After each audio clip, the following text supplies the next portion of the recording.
And everybody, happy Friday. Whoa. Discord just shared some cool ass photos of this movie. Nice.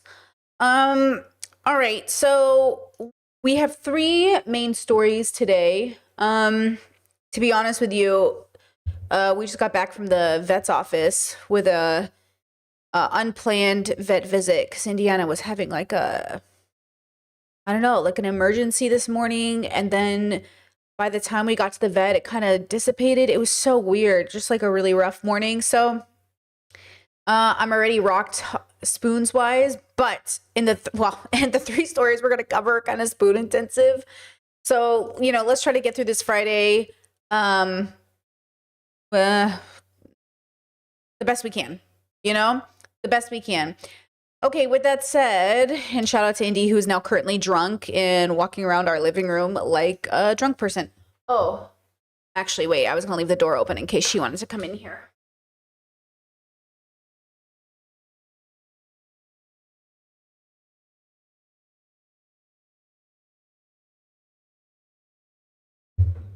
That way she can make a decision in case, because she seems kind of like weirdly like drunk and needy. I don't know.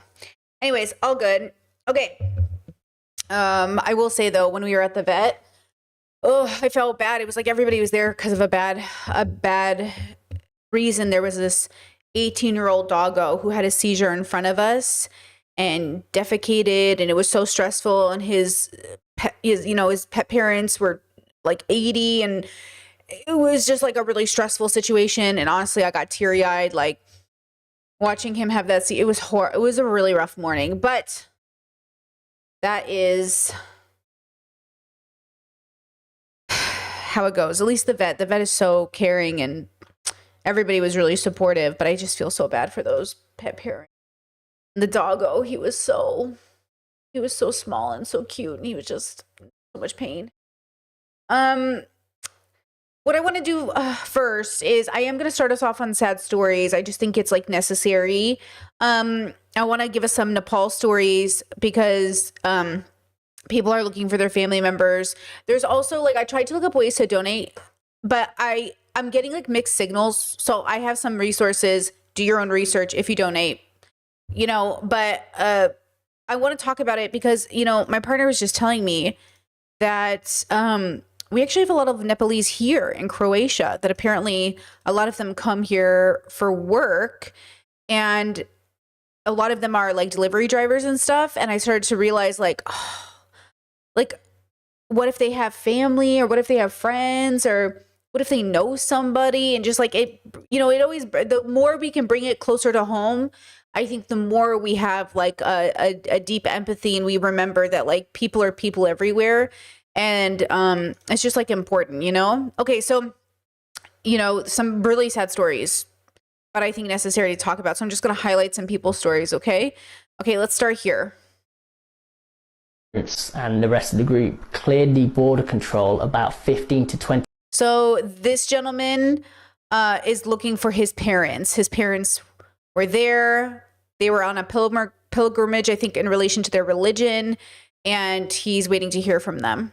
Minutes before the pictures that are widely circulating show the Jirong border crossing being absolutely obliterated by the landslides they were part of is a group that was going to the Gosaikunda Lake.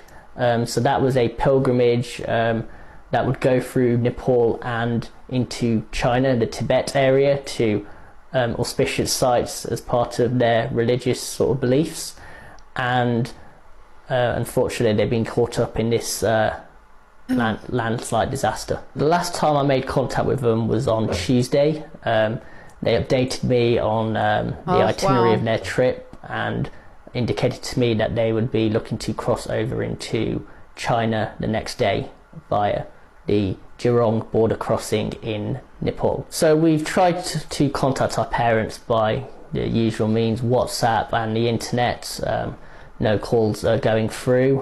What's really concerned me now is the length of time where no clear information has really emerged. When we've contacted the Foreign Office, as much as they have provided sort of support avenues, the information has been practically non-existent. I've been able to obtain some information from other pilgrimages that have ventured further into China from the Jurong border crossing, and I've got pictures of border control logs from the Chinese end that indicate that the Alpine Eco tour group that my parents and 11 other British nationals were on, those border logs indicate that my parents and the rest of the group cleared the border control about 15 to 20 minutes before the pictures that are widely circulating show the Jurong border crossing being absolutely obliterated by the landslide. So I think that's a really important bit of information that might be specific to my parents and the other 11 British nationals in that area. So it's a specific time and geographic location that I think could be really useful for further inquiry. So my direct heartfelt appeal to the Chinese authorities in Tibet would be to act on the information that I've sort of obtained. It provides a specific geographic location and a time at the Jurong border crossing, and if any information that the Chinese officials find, could that be passed directly on to the British authorities as soon as possible to provide clarity to our... This is why I know a lot of people were confused about why America cared that there were Americans there. Why? It's because every country is looking for its citizens. And that is sort of the point. That's sort of the hope you would have as a citizen of a country, is that your government would care if you went missing. And it's a little bit of a romantic idea, really, because that would be the ideal. But yeah, like if a lot of people went missing, all the governments, I saw Australia's government rallying for Australians. We have Britain, America. And so it's not that uncommon. It's not that people are trying to be overly selfish or Americans don't care about anybody else. It's because they have a responsibility to their citizens, as does every country, you would think, in the area. They're concerned because it's a big deal. Okay, here's another story about a husband looking for his wife. And yes, chat, I do have a clip of Sadhguru talking about his group of people going missing. I mean, I think it's like up to 80 people. It's devastating how many people's lives have been impacted. Literally right now, getting onto an airplane to go and try to find your wife. Right. She was part of the Isha group. I got the confirmation that she was definitely the wrong immigration. Confirmation that she was definitely the guy. You are literally right now getting onto an airplane to go and try to find your wife.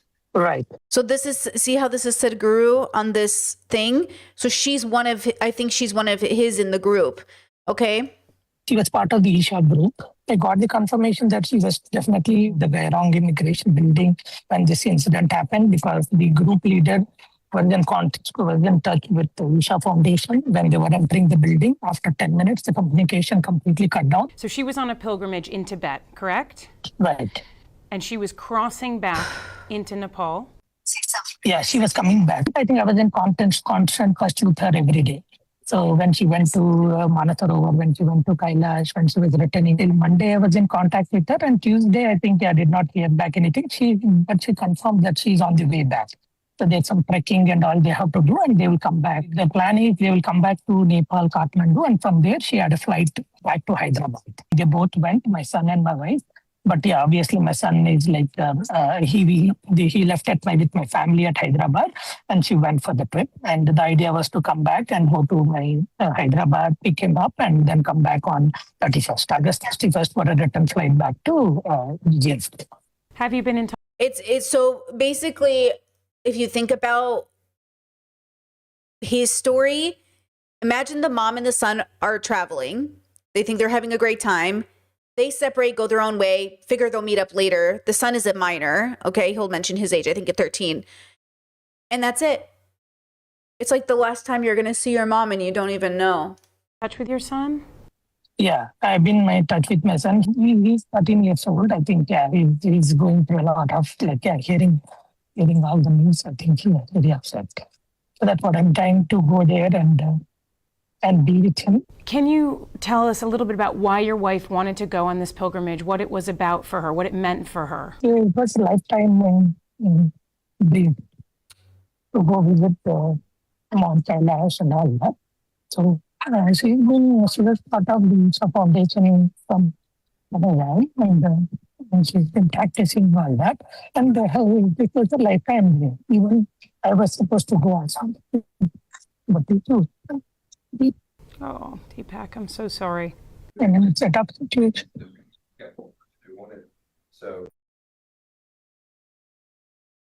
Oh. Ugh. Okay, Indiana walked in. I'm just glad he's going to be able to be with his son. It's so sad. Here's another story, devastating, just so sad. I just want to say I love you.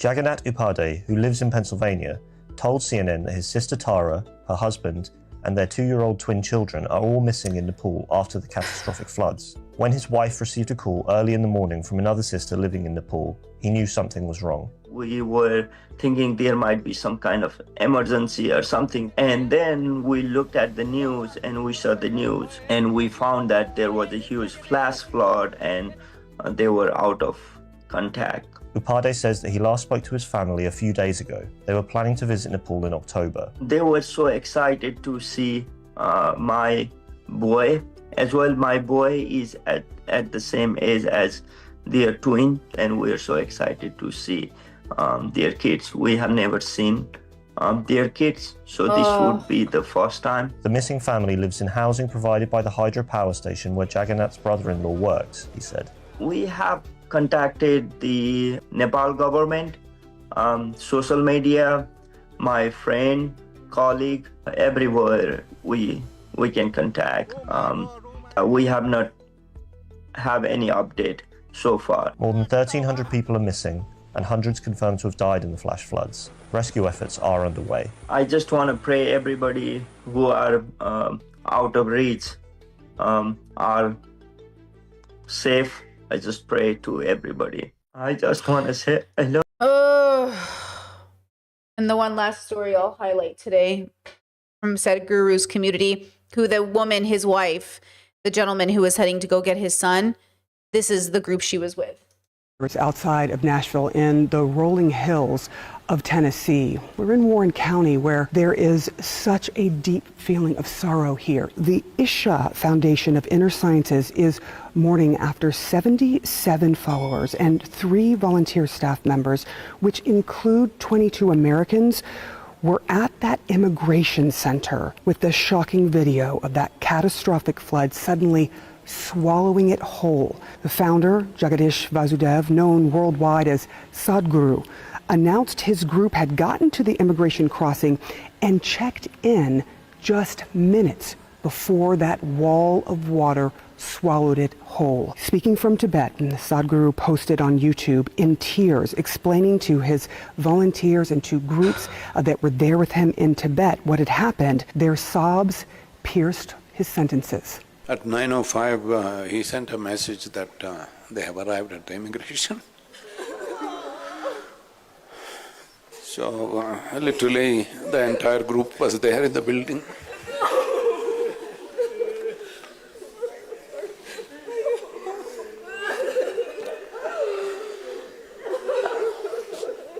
The Sadhguru revealed that there are 34 men and 46 women who are missing just at that crossing, and that there are hundreds of people that they are now trying to get home.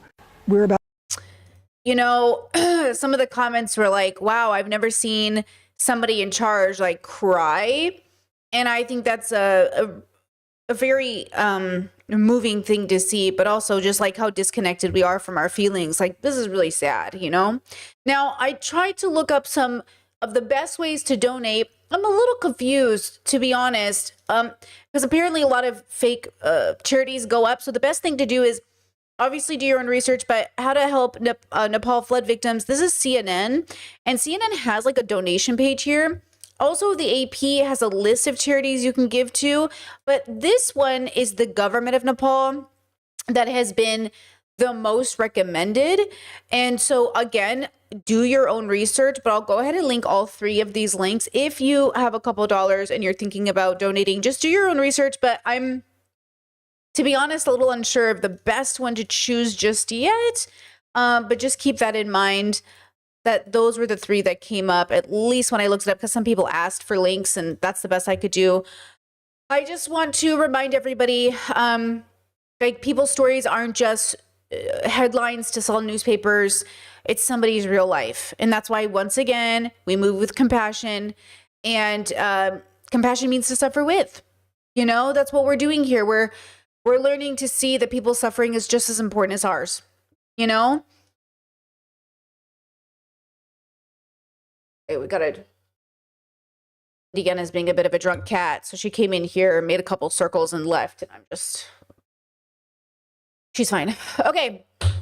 Let's transition to something a little bit not so sad. Okay. Okay. I want to talk about fat phobia for just a second, just like a little small segment, because one, it is rampant in this season of Ultimatum. It is insane how much fat phobia is in this season. And it honestly could be triggering for some people. So if you're a member and you're tier 2, you can watch me review the Ultimatum series.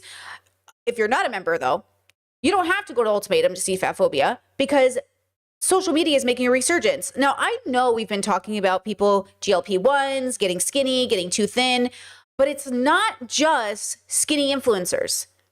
It's people who are reverting back to some sort of conservatism, but it's millennials or older people. Because even my Discord was pointing out some creators that are supposed to be like progressives or leftists are regurgitating like conservative talking points. And I'm like, what is in the water? Like, something is in the water. I don't know what it is. I don't know what's going on, but it's like, I feel like my community, us here, like, you know, when I say my community, I mean the people who are actively making an effort, who are on board and understand the general framework of ethics we're adhering to. I think we learned, I think we built like stepping stones over the last 5 years, and we're not going back. It feels like some of these creators built a stepping stone, got on top of it, and then went back, and then built on top of it and went back. And it feels like we're building, like we're learning. I think these people are learning. I think there's something significantly wrong with the way that people are understanding like fat phobia, because I thought we already learned this. And the issue is like we haven't, and it's not embodied, which is not that surprising. So I'm so sorry to do this. We're going to start the day off with Chelsea Fagan. I'm so sorry. It's not my fault. She posted this 21 hours ago. This is not my fault. I swear to God, my I don't even follow her on TikTok. I don't follow anyone on TikTok. My TikTok was just like, hey, do you want to watch Chelsea Fagan be fat phobic? I was like, yeah, I guess. I thought we learned this already. Okay, that's fine. Yeah, I'll watch it. Okay. I feel like there's honestly a lot of power in just openly admitting when you're being a lazy piece of shit. And not even like in an overly critical or self-deprecating way, but just in a totally honest and value neutral way. Like, I'm preparing to go on a bit of a fitness journey. And I hate to say this, but especially in America, as someone who is not big by any means, like I'm a size 6-ish, I'm sure that I could honestly continue getting away with like just being on the more slim side, but also pretty out of shape and like not in any way really pushing myself to meet serious fitness goals, which will definitely feel good in the short term, because let's be honest, being a lazy piece of shit feels good in the short term, but will cost me a lot in the long term. And like as a 37-year-old is already starting to have consequences. And I feel like a lot of our discourse on the internet, especially geared toward women, is often like very sort of gentle parenting. And it's like a little bit of movement is better than nothing. And like, I agree that for some people that's probably necessary or realistically all that is possible. But like for me, a person who's already inclined to be a bit of a lazy piece of shit, like that is not helpful, because the truth is like I'm relatively young. I'm able-bodied. I used to be pretty physical. Can I just pause here? Can I just pause here before I show you other TikToks who are also mimicking this behavior? Chelsea says that like that soft parenting doesn't work on her and can't handle criticism in her comment section. The girl can't even handle criticism in her comment section. Do you know what I'm saying? The same girl that has to put comments, the same girl who admits her feelings are always hurt, the same girl that like won't even handle, you know, a slight pushback is literally turning around and being like, I'm just a lazy fat piece of shit. And I'm like, okay, you don't have to say any of this. And also that negative talk is not good for you. Like that's not healthy for you. We already learned this. I, as a person who uses negative talk herself and called it motivation or inspiration, it never worked, girl. I went to therapy. It never actually worked. So I don't know why Chelsea's pretending she's tough right now when she can't even handle comment sections. You don't have to pretend you're tough, Chelsea. It hurts our feelings. It hurts everybody's feelings. We all agree our feelings are hurt. That's why we are not supposed to do it, because it's not going to actually motivate us. And studies show you catch more with honey than vinegar, even though you would think otherwise. It's true. If you uplift people's spirits, they are better at learning, right? So I get it. We don't always have the patience. I understand we don't have the patience with ourselves. But yeah, thank you, chat. Lazy framing is also ableist. Exactly what I was paying. You girl, you knew exactly what I was getting to. That's exactly what I was upset about, because it's not just her, it's her comment section. People with ADHD saying, oh, I'm such a lazy piece of shit. You're literally disabled. You're literally, Habibi, you're disabled. This is what I'm saying is so frustrating with this narrative of like, oh, I'm so lazy. I'm so lazy. You are literally disabled. Laziness is a myth of capitalism. It's a myth of patriarchy. I keep telling you over and over again, laziness doesn't exist.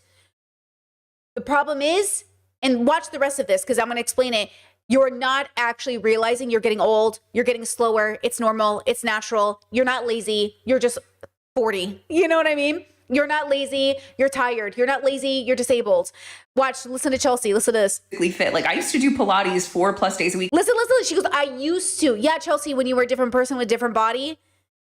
I literally taught Pilates via Zoom during the pandemic. Like I was way more fucking locked in and I felt better on every level. Yes, girl, when I was pre-disability and pre-COVID and getting COVID, not pre the lockdown.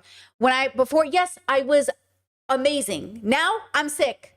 I'm late diagnosed autistic. Everything's unraveling in front of me. She is going to have a rude awakening of trying to be a girly she used to be instead of recognizing the girly she is today. And this sending out this message to her viewers isn't just Chelsea, though. She's not alone. Watch, I'll show you more people. And I feel like we make it really easy to slip into all kinds of like cope and rationalizations and excuses. And to be perfectly honest, like I feel like we often get hampered by this discourse of like, it's about being strong, not skinny. And it's like, I agree. Like, I actually don't think skinny means anything as someone who's like been pretty slim and also really fucking. Mind you that she went on GLP-1s because instead of buying brand new clothes, she went on a GLP-1. Remember when she made that video? She said, I have eating stuff. It's very personal to me. And I didn't want to buy new clothes. So I went on GLP-1. Reminder, this is what I'm saying. And I'm saying there's a place for this, though. I'm saying, hey, Chelsea, instead of coming to the internet to just announce yourself, you should come to the internet and ask people, what are you doing? I need community. I need help. I need resources. But instead, she's coming to the community, making a statement. And then, you know what I'm saying? Chet says, wait, wasn't she just body shaming Ariana too? She literally made that whole video about caring about Ariana's health. And she said her body is scary. Her body is terrifying. It's like, bro. Out of shape. But at the same time, like I do want to both feel and to some extent look more fit than I currently do. Like I would not say no to a visible muscle or two. And I could have that. I have just been historically a bit of a lazy piece of shit the past. See. This is all negative self-talk from patriarchy and capitalism. Listen to this self-talk. Listen to her. Girly. Chelsea Fagan or anybody else in Chelsea's position. You are so much more than whoever you've been listening to. Whoever has told you this, they're lying to you. Okay? You are not a lazy piece of shit. You're out here hustling, working. You're literally like doing so much. You're not a lazy piece of shit, bro. You're out here living your life. What part of Chelsea's life is lazy? If Chelsea Fagan is lazy, what the fuck am I? What the fuck are any of us? What do you mean? She's running a company. She's out here putting out content. She's doing it. But you know what I'm saying? Like, what are we even, who are we comparing ourselves to? What is this comparison? Now, I know she's been in France for a little while, so maybe the French are getting to her. You know what I'm saying? But I'm just saying with peace and love, okay? This like negative self-talk is not the way we're moving forward in 2026. Not as feminists, not as women, not as queer people, not as anybody. Okay? This negative self-talk, I'm a lazy piece of shit, absolutely not. Okay? If you want to whisper under your breath while you do a push-up, your business, but do not bring that negative energy to the internet because you don't deserve it and neither do your followers. I don't deserve to see this as a consumer. I don't need to internalize this idea. Okay, the world's already telling this to us with every other piece of media. Why does it also have to be my feminist content? Why does it also have to be my finance girlies? Why does it also have to be like we already have been told by the whole world we're pieces of shit. I don't know why we need more help. Year or so, and it's time to lock back in. I don't know, I'll probably delete this, but it is the topic of my newsletter this week, so. Okay, but Chelsea isn't alone, not even with the negative self-talk, but the reverting back to kind of like conservative rhetoric, which has been very confusing. My Discord made me aware that Khadijah, okay, they made a video recently about mental health, and even this video was so hard to get through. This was a tough video to get through. I didn't timestamp it. Let me see if I can find it really fast. If you think that you're this way, because why else does the whole world need to know? If you are this perfect. Okay, listen to this. It's about mental health and the internet doesn't care about you. And then Khadijah starts talking about self-diagnosis and how it's not valid. And I'm just like, oh my God, what is happening?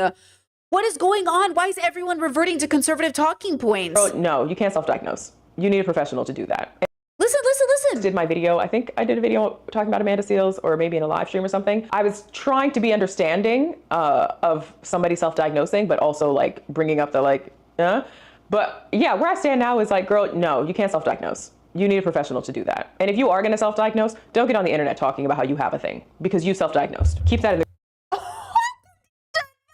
Oh, why would you make this video? What is going group on? chat. Bring back the group chat. There are some things that you just keep in that space. Look, I think overall this video, and I'll show you a little bit more, Khadijah's real concern is that the internet's not a safe space, which I agree with them on this, okay? The internet's not a safe space, but some of us have found those safe spaces and we know where they're at, and self-diagnosis was the first step to getting an actual diagnosis for a lot of people.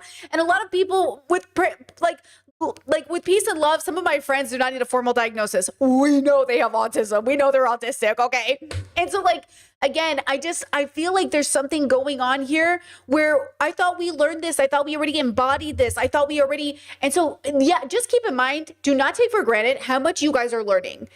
Because even the creators that you thought already got it are reverting. I don't know what is in the water that people are forgetting how we got here in the first place. But this is why I tell you, this is my new, and guys, this is very important, okay? I had an epiphany about this.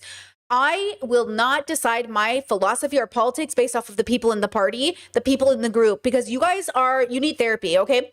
I'm going to base it off the philosophy. The reason self-diagnosis is valid is because we're living under capitalism and there's no fucking healthcare for anybody. We don't have resources to go get diagnosed, which is what Amanda Seales was talking about in the first place, okay? But generally speaking, the diagnosis process is very, very difficult for a lot of people. There's either waiting lists or it's thousands of dollars or it's not available or it's really scary or it's a lot more, and not to mention that you're disabled. So if you already think you have autism or ADHD, you're already disabled if you do.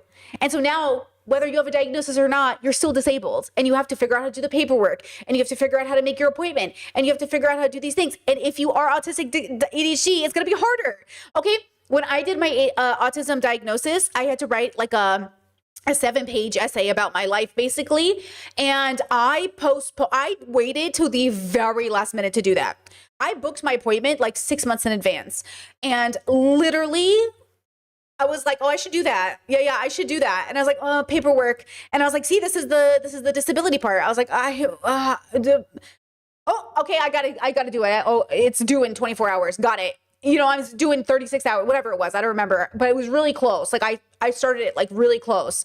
Okay. And that's the point. That's why self-diagnosis can be very helpful, right? Now, I understand on the internet, people are uneducated, and because they're uneducated, their self-diagnosis might be wrong.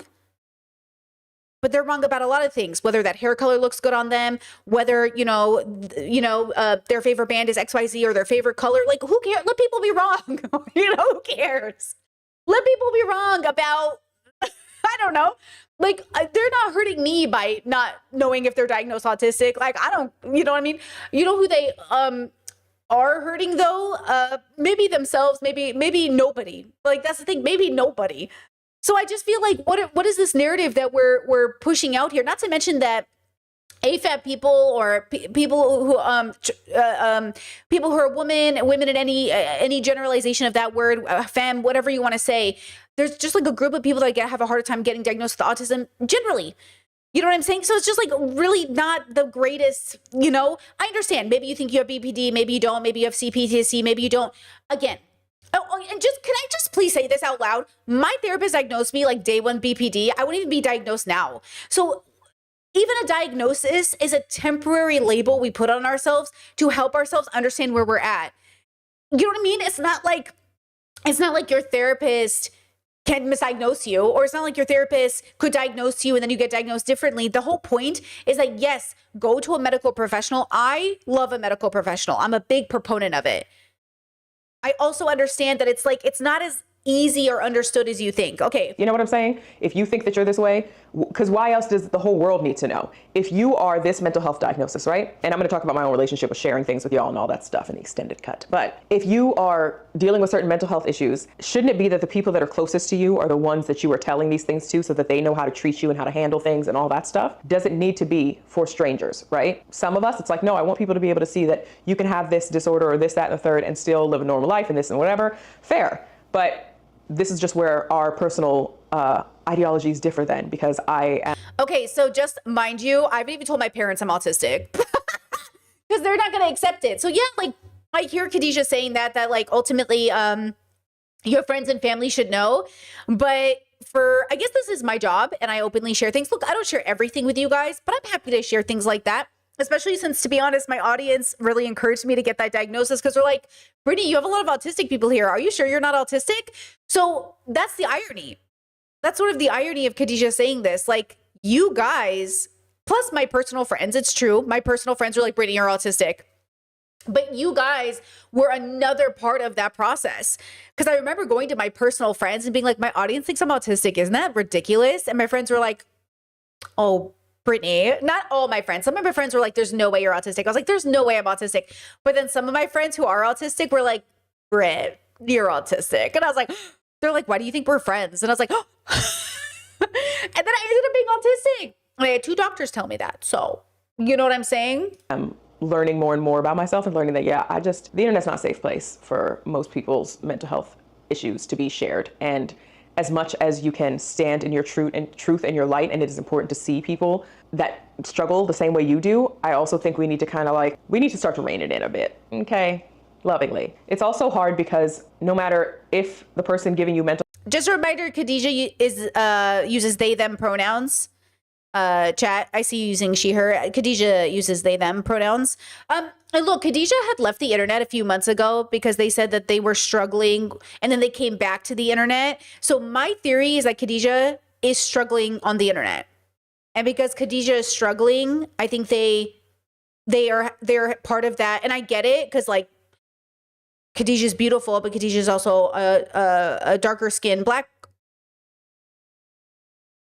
non-binary person and queer person, and that is going to bring a lot more. I'm sure they have to deal with a lot more racism and pushback, and I'm sure they're having a different relationship with the internet. Not to mention that I think they were I think here's what happens. Okay, because I've been getting this from Chelsea Fagan as well, and I don't mean to compare us. I really don't. But I need you to understand I'm here for the long haul. This is it. There is no plan B, right? I think for Khadijah and Chelsea, sometimes it feels like people get put in this position or they put themselves there, but their heart's not in it. That's how I feel sometimes. I've watched like 5 or 6 creators over the last few years be like, guys, I don't think I want to do YouTube anymore. That's not even an option for me. There is no plan B. So when I hear that from people, I go, yeah, if this is not your plan A, I wouldn't do this job. The mental health toll of being on the internet is insane. I don't even recommend it as a user. I don't recommend it as a viewer. I don't recommend it as a creator.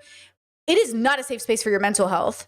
And as I say that, I will also say the internet has been a safe space for my mental health. My Discord has been a safe space for my mental health. My YouTube channel has been a safe space for my mental health, as long as I'm the one having an open with boundaries relationship with the comment sections, which I've recently pulled away from, right? And just everything in general. But sometimes I get the feeling that these creators who come into this space, they get some popularity. I mean, Khadijah has a pretty big channel. They get some social credibility. Like people see them as a authority figure, like Chelsea Fagan's an authority figure, whatever. Okay. But then they don't know what to do with it. And then they end up like just diarying. So even though Khadijah's saying go back to a journal or get it off the internet, what is this video? You know, that's my question. Why are you guys posting videos with, like, where is your credentials to post this? You know what I'm saying? I don't understand.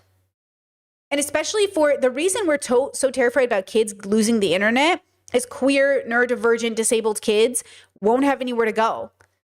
So that's why they're coming to the internet to self-diagnose, because their parents don't listen to them and nobody in their family believes them. So yeah, some of them might be wrong and some of them might be lying, but they're just figuring out who they are.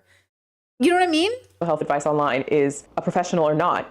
Even if they say this is general advice, you have to take this as somebody that knows you better, I can't diagnose you, yada, yada, yada. People are still going to take that stuff and run with it. And a lot of times that advice is contradictory. One person will say one thing, one person will say another. It's like being in fitness or trying to work out or starting a fitness journey. People will give you so much different random advice. Yeah. And I understand, this goes to my next point, I understand that we want help and sometimes we just don't know where to start. And I think a lot of us use sometimes these self-diagnoses as a way to infantilize ourselves. Yeah, you can boo me, boo me, whatever. We might disagree on this. Boo, Khadijah, boo!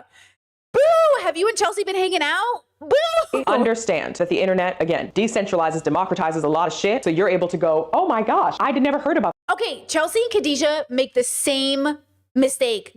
Please bring your resources. Show us exactly the TikToks you mean. Like, show us who you're talking about. Because I hear you. I think I know the category of person they're talking about. But could you show the example? Because now it just feels like, who is this about? And I know even I will show examples and people are still not happy with me.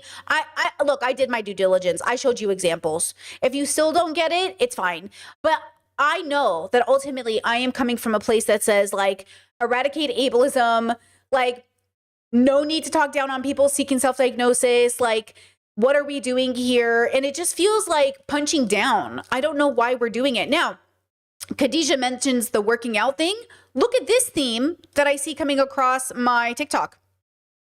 Look at this. Let me show you. Let me move the chat over. Look at this theme. And if you don't want to go to the gym today, that's okay. Take that rest day. They make bigger clothes for people like you anyways. And if you don't want to go to... Okay, right? There's like this, like, going back to Chelsea saying sometimes I'm a lazy piece of shit, I need motivation. Listen to this. If you don't want to work out today, don't. Stay big as fuck. That's none of my motherfucking business. But let me remind you, keep eating big, you're gonna stay big. Keep serving yourself those big ass fucking portions and you're gonna stay the way you are, a fucking linebacker. There you are, you ready for football season? Yeah, that's you, bitch. Get your ass up. Make healthy choices today, especially if you ate like shit this weekend. Si tragaste a lo pendejo, because I know you fucking did. You love doing that on the weekends. You love. Look, is this what Chelsea Fagan wants when Chelsea's like, oh, I really want to be talked to. I'm a lazy piece of shit. Listen, I know you people keep you keep thinking you want this, but there's no data to show this is going to help you. I'm telling you right now, self-hate, making fun of yourself, is not working. But I think it plays into the thing that I really want to talk about, which is like, hey, didn't we already figure this out? Okay, look at this TikTok I saw here. You think this isn't related, but it's all related. This says this coffee business is cooked. Listen to this. If anyone is planning to start a coffee shop in 2026, you're basically not starting a coffee shop, you're starting a free office for people. They're gonna pay $5 and take the entire real estate. This is how coffee shop in 2026 looks like. There you go. Great business. This is what I'm saying. Is this rage bait? That's what every coffee shop has looked like for 30 years. I used to do this 20 years ago. What are we talking about? Every table is taken up by multiple people. What are we talking about? I feel like we're in rage bait land where I feel like, so, okay, I want you to understand, this is what I'm saying. I'm telling you, something is going on. So, okay, people aren't educating themselves. People are staying, guys, I don't know what word to use. Uneducated. Like, look, when I was younger, okay, So here's 15-year-old, okay? Here, 15-year-old Brittany, okay? Smarter than 20-year-old Brittany. Smarter than 25-year-old, 20-year-old Brittany is smarter than 15-year-old Brittany. 25 Brittany is smarter than 20-year-old Brittany. 30-year-old Brittany is smarter than 25-year-old Brittany. And 35-year-old, okay, right? That's how you're supposed to go. The older you get, the more educated. Why are people stagnating so quickly? Like usually the stagnation maybe starts, let's say it starts at 35 and you start going downhill because you're not learning anymore. It's like people are stopping. It's like, hello? We got to keep going. You got to keep learning. You're supposed to be better. And so I think this is what's happening. Like, why are we pretending that didn't happen? Why are we pretending that coffee shops weren't always for people to work or hang out or spend, like, why are we pretending that wasn't what coffee shops were? You know what I mean? Like, what is happening? Like, why? And why is it Chelsea? And why would Khadijah make that video? Like, I'm like, what's going on? But I think this is what it is. And I really like, I feel like, because sometimes I feel so behind. Like, sometimes I feel like, man, I don't know enough. I don't read enough. I don't know enough about Marx. Like, I don't know enough about, But then I get to the internet and I'm like, damn, I'm kind of smart though. I kind of know what I'm talking about. And that's crazy. Because like, what? Like, why? I don't get it. What is happening? Okay, look at this video. It says fitness is lifelong. No, because what do you mean you're 20 to 35 years old and you're fucking fat and out of shape? One thing that I don't understand is why fitness influencers and content creators think that they'll be able to motivate someone through the means of bullying. If there's one thing that I've learned throughout my own fitness journey, through constant trial and error, is that this shit is for life. Life has no breaks. Life will throw anything and everything at you, and sometimes all at once. So maybe we should be teaching people how to maintain and begin a healthy lifestyle over a long period of time instead of body shaming others because they don't fit some arbitrary standard at some age range that's ephemeral. Let's lean on a sense of compassion and understanding because we truly don't know what the next person is going through. Exactly. Okay. So I wanted to end on a little bit more of a positive note because I really believe, listen, I used to negative self-talk. I used to call it like Emineming myself to being better. Cause Eminem's music's all like, bullying himself to be better, whatever. I think that's a lyric on Rap God. But anyways, listen, it doesn't work. Because it's not dignified. You deserve to be treated with dignity, and that starts with how you talk to yourself. Listen, the world is complicated, and a lot of these content creators, they don't know what they're talking about. And I think they don't know what they're talking about because they're really going through some stuff, but they're forgetting to embody the beliefs that they have been at least earning an audience through. Like, didn't Khadijah and Chelsea both make audiences by being left or leftist oriented? So then where's the follow through, right? What happened? Why is the stagnation coming out? Why did you make this video? Who did you talk to before you made the video? What did you read before you made the video? Okay. What were you, who are you shadowboxing in any of these videos? I want you to be kind to yourself. If you need to self-diagnose first or even period, great. As long as you know you're not lying to yourself. So here's where my work comes in. I do philosophy, right? The love of wisdom. I want you to be introspective. You're the only person who can lie to yourself. You know if you really think you're autistic. You know if you think you're ADHD. If you're lying because you want attention, ask yourself, what do I want this attention? Because it didn't just come out of anywhere. You probably need it for a reason. Then ask yourself, no, Brittany, I think I'm autistic. Okay, then look into that. Deconstruct it. Introspect on it. Seek out help. Look for resources. Talk to friends. But you're the only person who really knows if you think you're autistic. You're the only person who really knows if you're, listen, as a girly who constantly thinks like, oh, is this what I have? Is this what I have? Is this what I have? I have a thought. I research the thought and I go, okay, I thought I had this, but no, I don't think I do. You know what? I'll just ask a doctor if I really think I have it. But otherwise, okay, because listen, I'm a curious girly. You're probably like me. You probably have the thought that you have 100 things. I have mild anxiety and I constantly think I have everything. Okay. Google it, research it, reassure yourself with data, you're probably okay. If you're really concerned, seek medical help. But ultimately, self-diagnosis isn't the problem. The problem is we have a medical system and an education system and a system that doesn't work for us, period. So it's really disappointing to see Khadijah, who knows better about systems, at least I thought they did, make a video about self-diagnosis when we're living under fascist regime, Trump nation, where Robert K, what's his name? Kennedy? Robert F. Kennedy? No, that's wrong. What's his name? RFK Jr.? Where he is literally putting autistic people on a list and Khadijah is out here saying don't self-diagnose. Like, what are we talking about? A lot of the time we self-diagnose so the government doesn't have us on a paper list. Do you know what I'm saying? So there's so many layers to this, you know?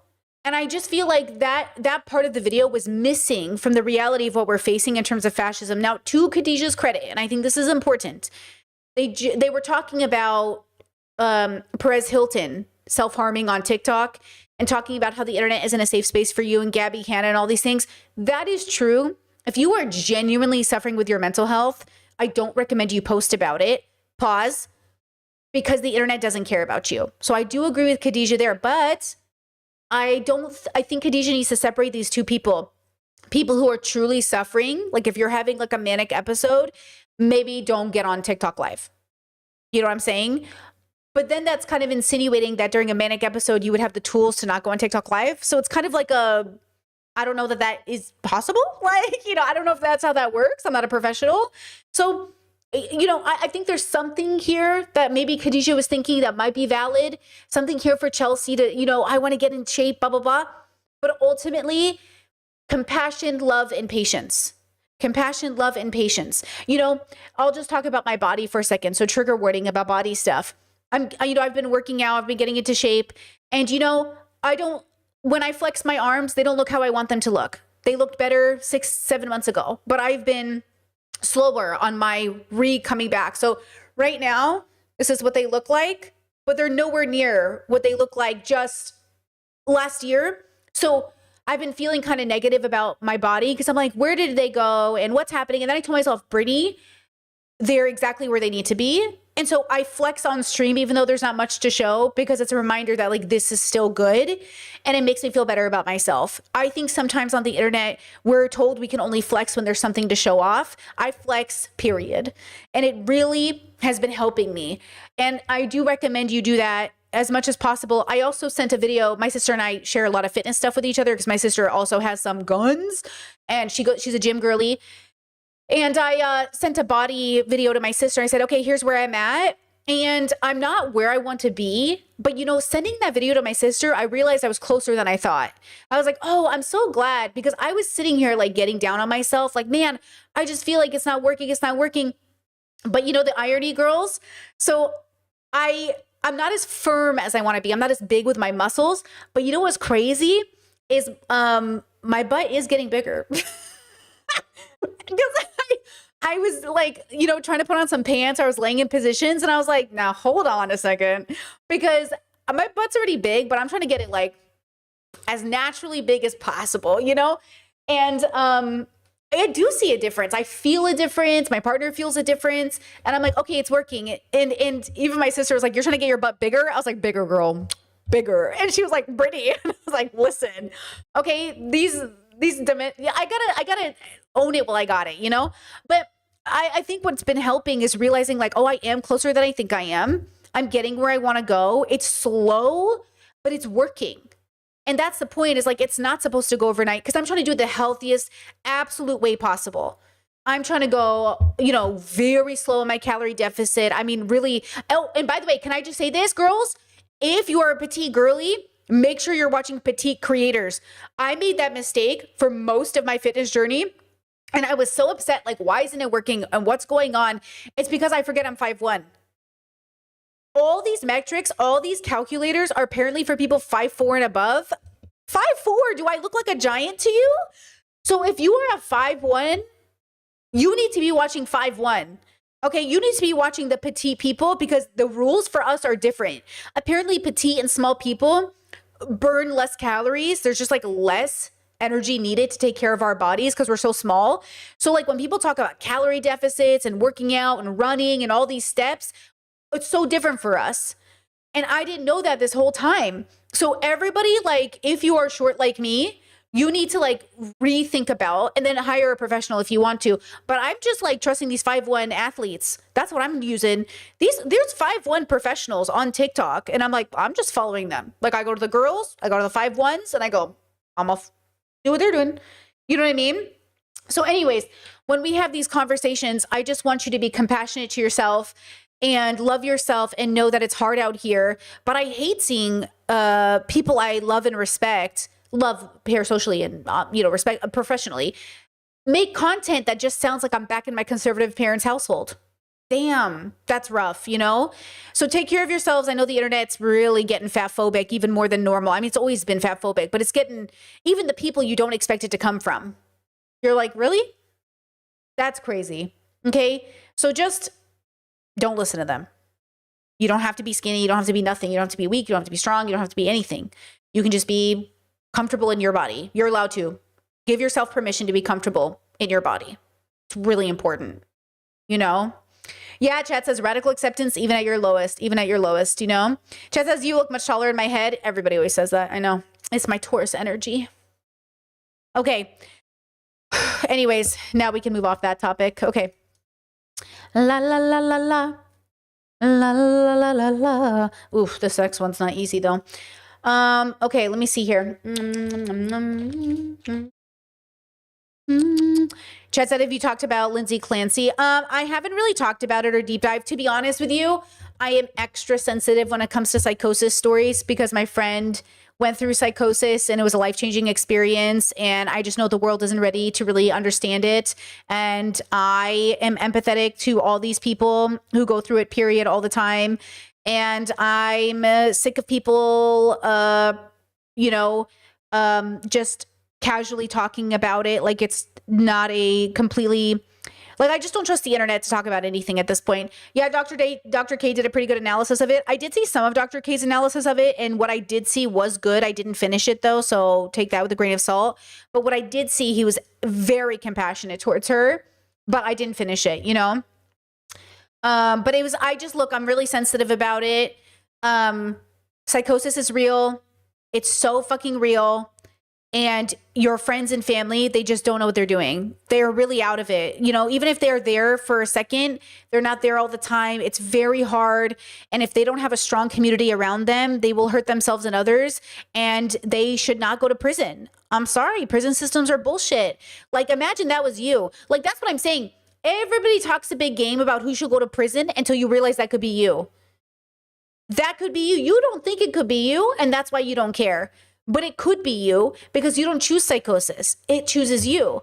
You know what I'm saying? Like, you don't know. And so that's why I'm so annoyed with the way people talk about all these topics. But I'll just say this, just another reason, ladies, to be very careful about who you marry and who you get pregnant with and who you have a baby with and who you build a family with and who you have around you, because you never know.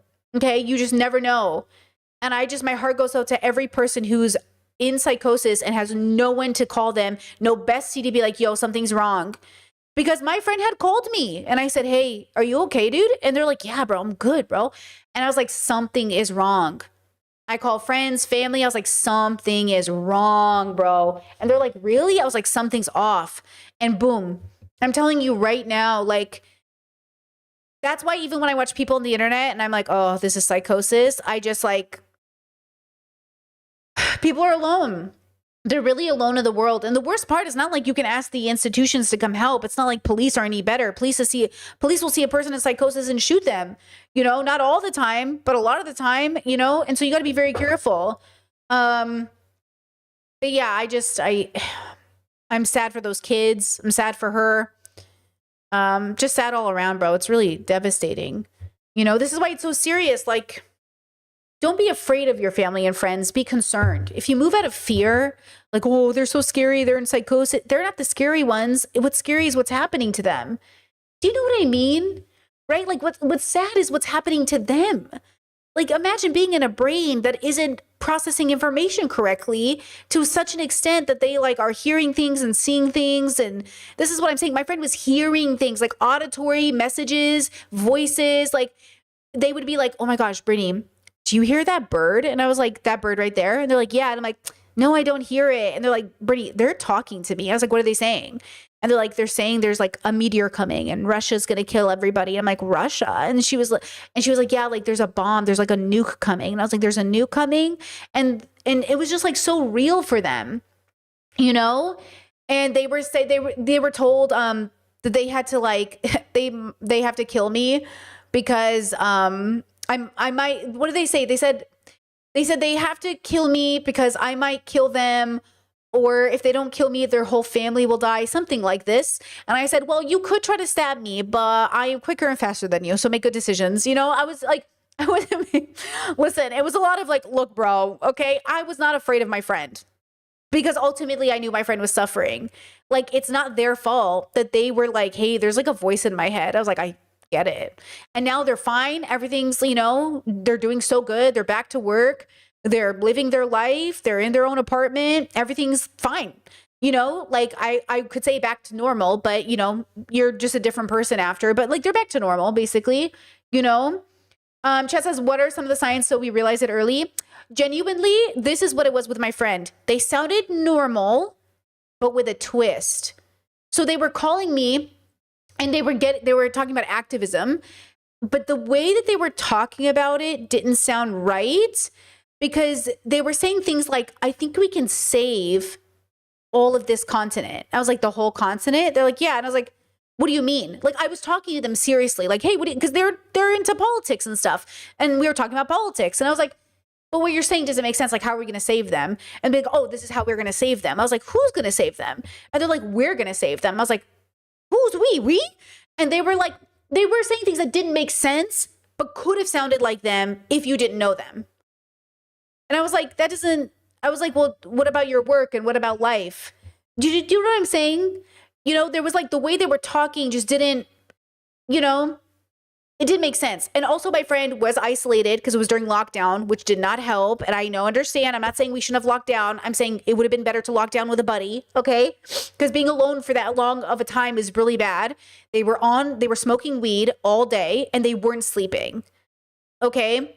When we went to their place where they were renting to go clean it out with their family, there was like coffee cups everywhere, half drank, and just the room was in chaos. And there was like all these notes everywhere. And I was like, what is this?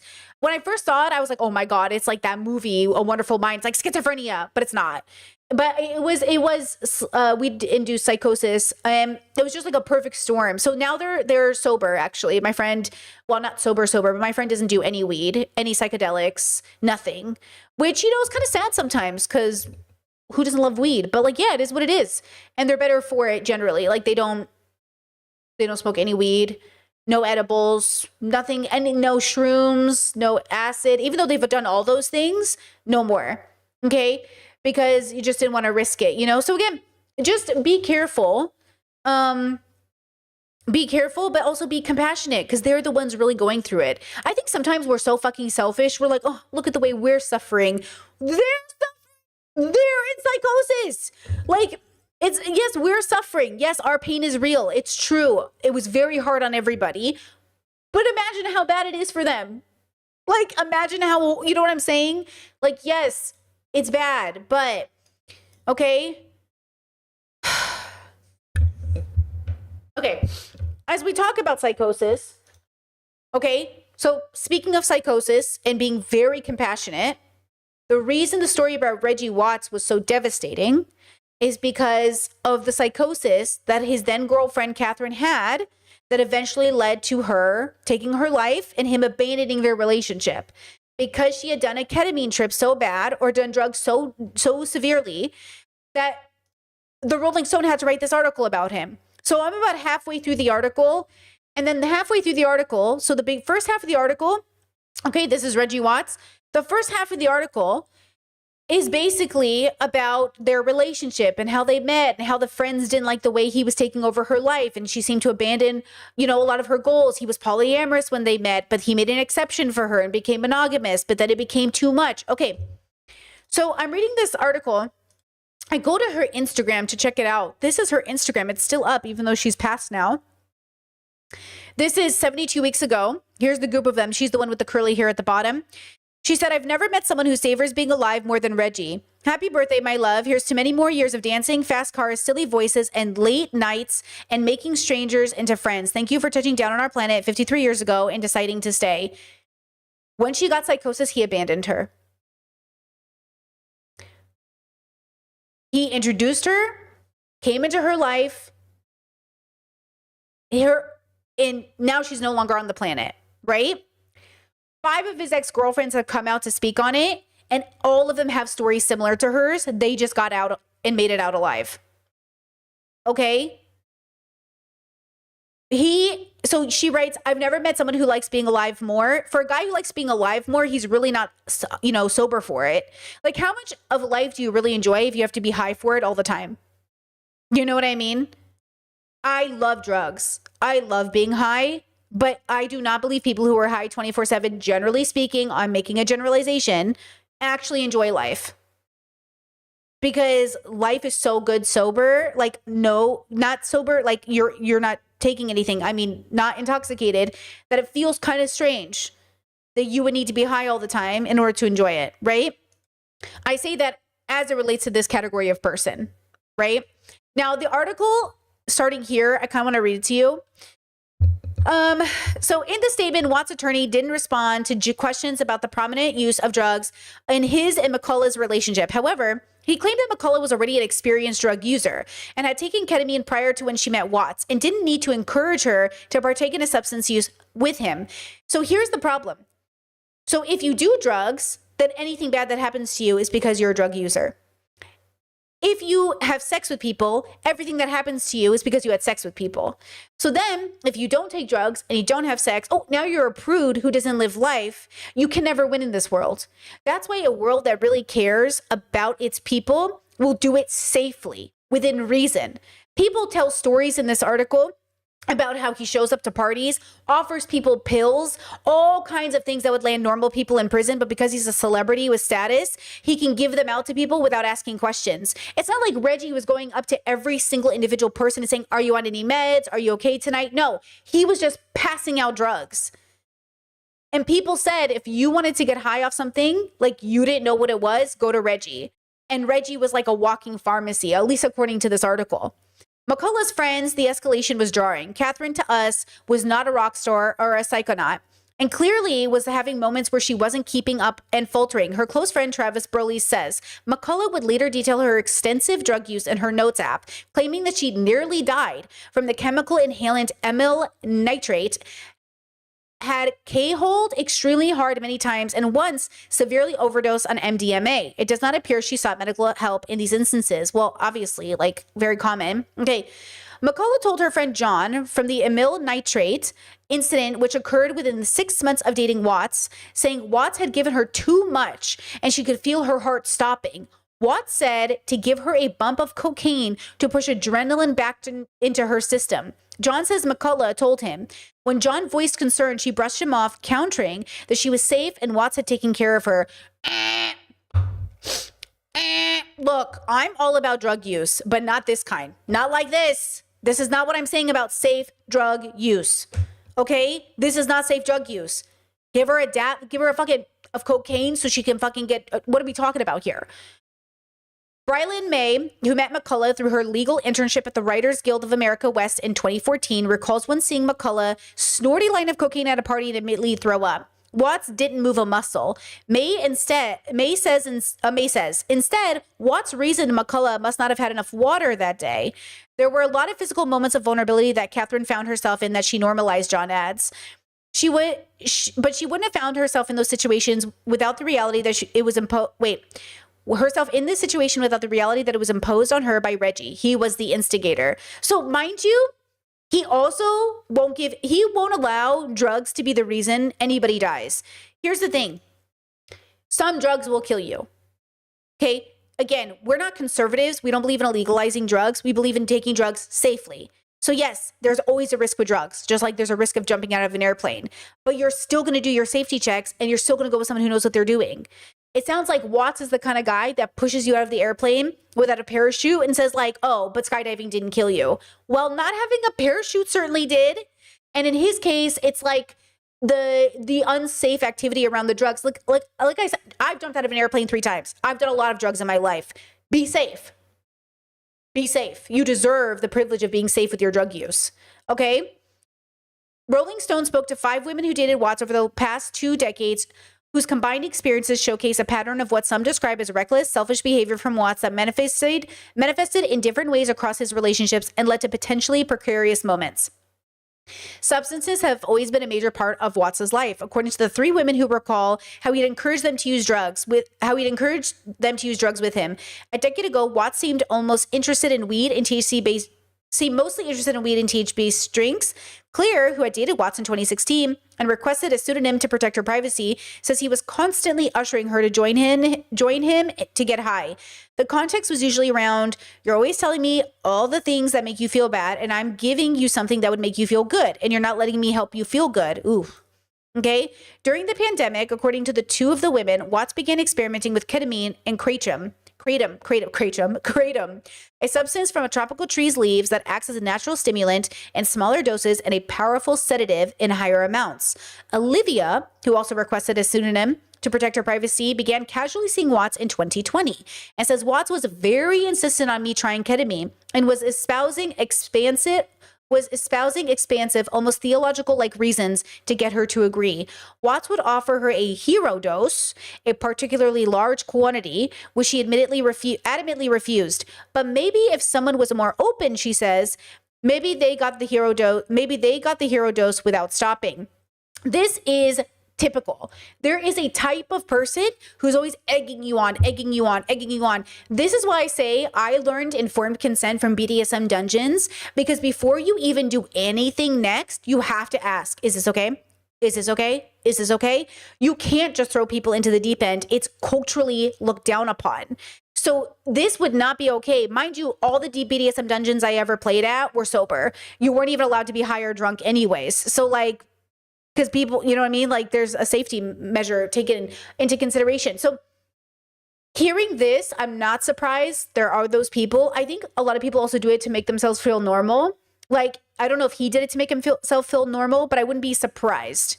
Okay, now just for context, as I read this article, I want to hop back and forth between this video because this video came up on my feed, unpacking ketamine and psychedelics with Reggie Watts. This is a Soul Boom episode. This is just 20 minutes long. This is a clip with Rainn Wilson that's gotten a lot of heat ever since this happened.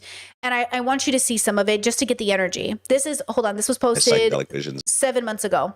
And things like that, but I've started and I'm listening. Oh, and just for the record, girls, because Chat said I read the whole article and it was horrifying to realize how funny, charming guys can be just as dangerous as the Manosphere guys. It's all toxic masculinity.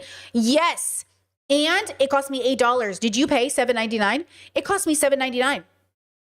I hate that important stories like this are behind a fucking paywall. $8 to read one article. I'm never going to subscribe to this. I'm unsubscribing the second I'm done with this.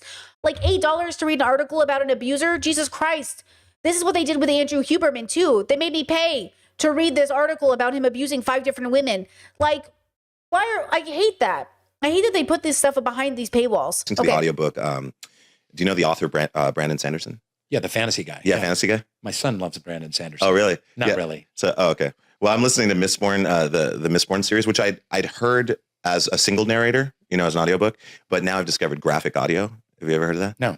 Graphic audio is so cool. It's this this company that does. They all role play kind of thing. Like yes, it's like get on the unicorn. I say, Squire. What is he doing over there? Yeah. I've got the cup. No, it's like the castle. No, it's just a play. Yeah, it's a teleplay, right? Yeah. Voiced by various actors with Foley. So it's like a radio play, but it's a book. And the thing that I'm understanding now that parallels with the trips I've been on recently is that in the book, one of the most powerful Mistborn. A Mistborn is like is a being that can use almost all the metals, or can use all the metals.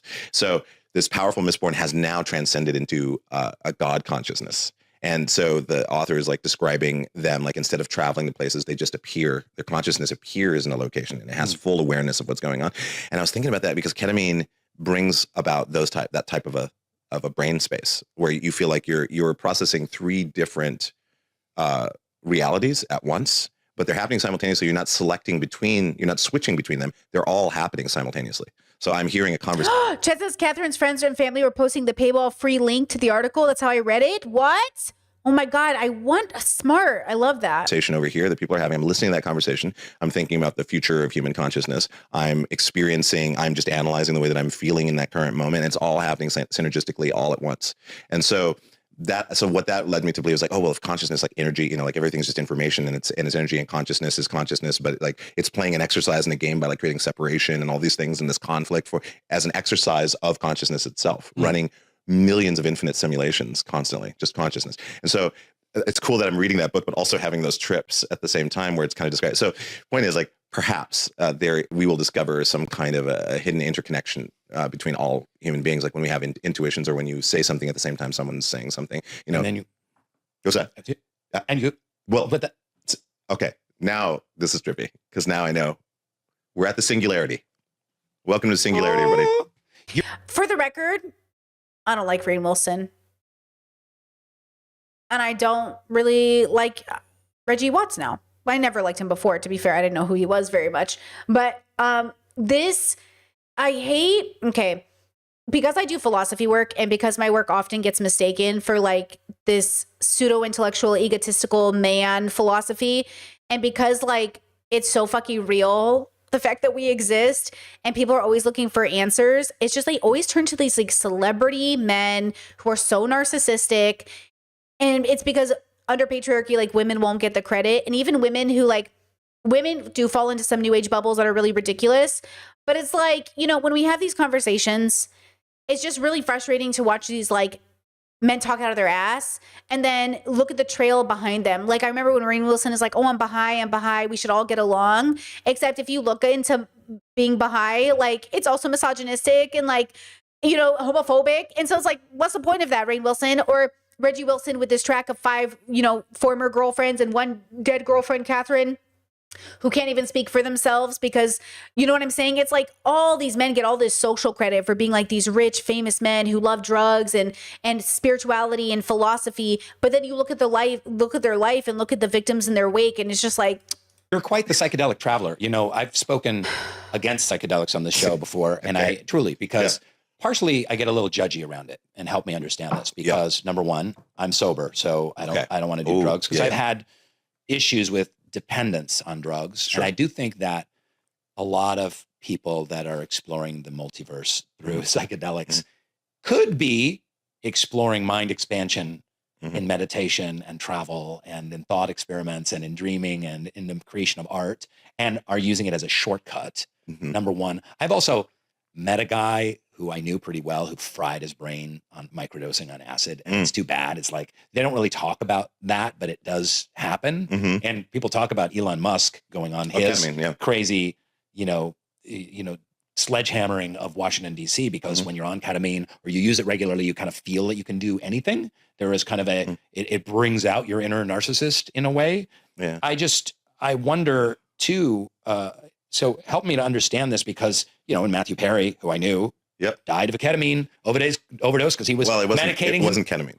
It wasn't ketamine? No, he had a heart condition and it was also an interaction, it was a drug interaction. But ketamine no one's ever died of ketamine. Ketamine doesn't even shut off your autonomic system. Like if you were to like pass out on ketamine, you have like too much ketamine. Well, he passed out in the hot tub, but he was self-medicating and he was look at the number of, I forget the number of dosages that he was having, and he was doing it like 12 times a day or whatever. Oh yeah. I don't know that particular, but I just know that like whatever he died of, it wasn't ketamine. It is kind of crazy that he just said my friend died and he was like, ooh, but your friend didn't die. I was like, bro, that's still his friend, first of all.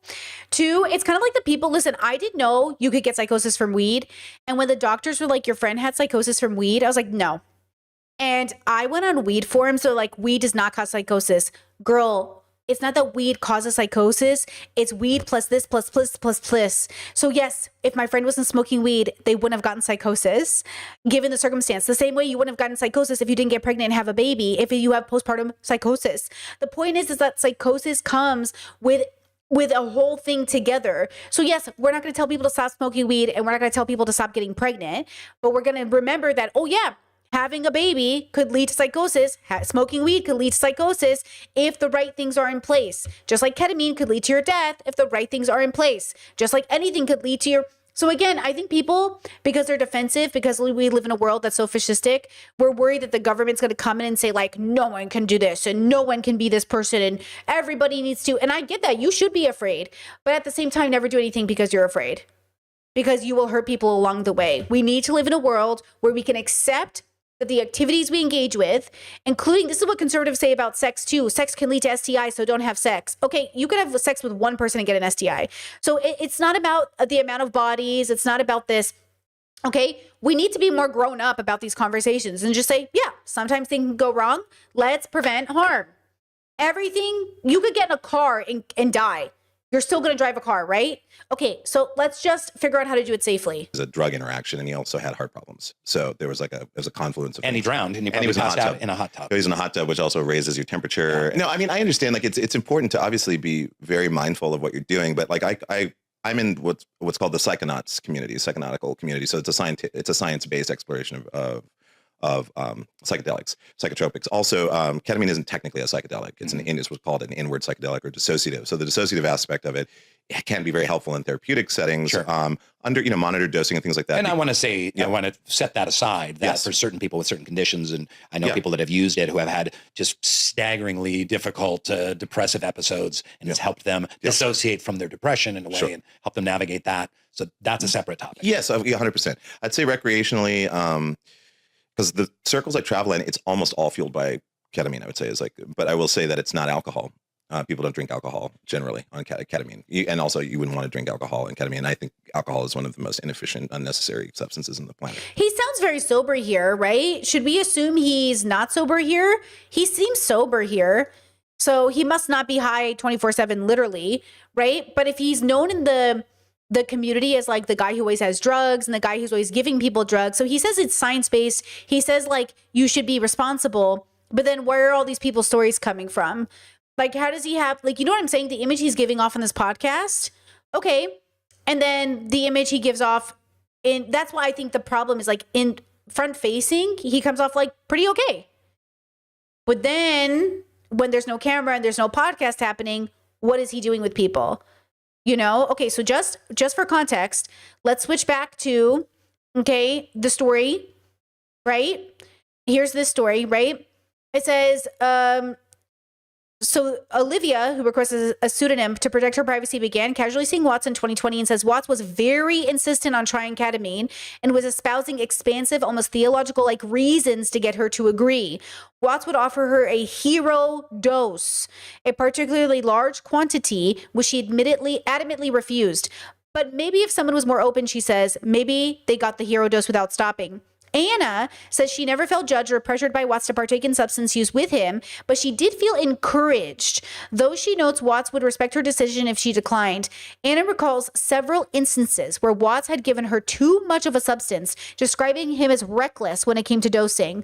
I had so many experiences with him where we would be like, this is totally going to be fine for you. It feels amazing. Next thing you know, I'm dry heaving on my hands and knees in a stranger's bathroom. Watts was largely inattentive in those vulnerable moments, Anna says. It doesn't feel like there was a lot of care, she adds. It was mostly like, damn, that sucks. Claire, and another woman whom Rolling Stone is identifying as Lindsay, described an intense cycle of love bombing and whittling away at their self-confidence. They claimed Watts played manipulative mind games with them and blew past their boundaries in pursuit of his own self-satisfaction. Watts' attorney said any suggestion that he was an abusive boyfriend is false. Lindsay, who dated Watts, for roughly 3 years and requested anonymity, described their relationship as an emotionally and psychologically abusive. Watts seemed to want to, quote, make me feel small, Lindsay says. It was a constant cycle of love bombing and veiled insults that would tear down your self-esteem. The relationship ended in 2020. When feeling depleted, Lindsay says she broke up with Watts. He started hyperventilating. I could see in his eyes that he knew he had lost grip on me, and it was so weird how it manifested in him. He kind of teared up a little bit, and that's all I remember because I was really surprised by that reaction from him. After the breakup, Lindsay says she tried to remain friends with Watts. She became suspicious, however. He was monitoring her monitoring her when at least 2 occasions he appeared where she was, including a restaurant, during a date, and at a hotel in Los Angeles. What the fuck? In trying to win her back, Watts allegedly disclosed that he had an explicit video of her that she had not consented to. What the fuck? And I was shocked, Lindsay says, still confused about why Watts would think she would be flattered by his confession. What the fuck? Lindsay says she made Watts delete the recording, recognizing it as a disgusting breach of trust. She eventually blocked Watts and discarded all of the electronic devices he had ever gifted her. I wish I went to the police, but the time has passed, she says. Watts offered no response when asked if he had filmed a sexual encounter with Lindsay without her permission. Holy fuck. Everybody said the second half of this article was the worst. I haven't read it yet, so I'm reading it with you for the first time because I was going to read it this morning, but we ran out of time because we had to go to the vet. Oh my God. Oh my God. See? Now, just with this in mind, let's go back to this interview 7 months ago. It doesn't do any favors for your Kills intellect. a lot of people. And now, with the science that's come out in the last 5 or 10 years, it's shown just how bad alcohol is in terms of heart disease and cancer and There are no safe amounts of alcohol. respiratory illness and on and on. It takes too much. It takes too much. What I enjoy about psychedelics and ketamine, and again, I'm never out there going like, guys, everybody do this. I mean, sometimes I joke about that. Well, see? But according to everybody in his private life, everyone who's partied with him, they said, no, he is that guy. He's always telling people to do it.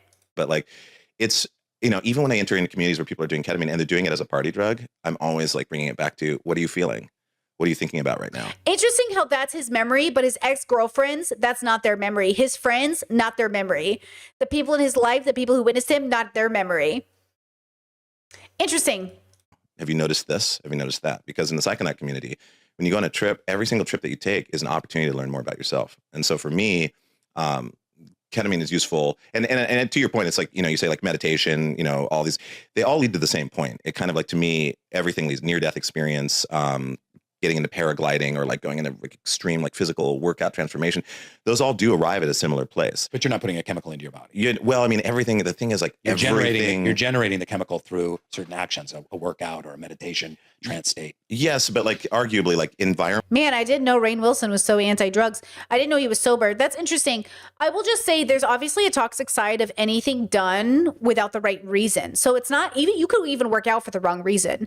That's why I think a lot of fat phobia is so rampant, because it's all for the wrong reason. I mean, fat phobia is wrong, but this obsession with going to the gym and getting into shape, like a lot of people don't even do it for health reasons. They do it for validation or to show off or to look sexy or to get validation. So it doesn't matter what you're doing. You could go to school for the wrong reasons. You could do anything for the wrong reason. The point is, you have to make sure it's for the right reason. That's where introspection comes in. Why am I doing this? Food, water, those are all chemicals. We're a big chemistry set. So whether it's a plant that you're taking, whether you're drinking coffee, that's a drug. Whether you're Also, I think it's really interesting that his ex-girlfriend went through psychosis after ketamine and then killed herself, and he didn't bring it up on this podcast. I think it's really interesting when he's like, ketamine didn't kill her, ketamine didn't kill him, ketamine didn't do it. It's really interesting. taking eating a certain amount of phytonutrients, that reacts, or you could argue that it's a type of a drug because it's stimulating certain cellular growth or mechanisms and things like that. Everything is a drug around you. When you're looking at specific things, there's also theories that human consciousness arrived from psychedelics, because psychedelics created this state of the questioning of what is awareness, what is looking at me back in the reflection. Wait, Chad said this is after she committed suicide? Yeah, right? Hold on. Let me double check hold on. Let me double check her death date. Because I want to make sure I got that right. Because I thought she died a while ago. I didn't think it was recent, right? Hold on.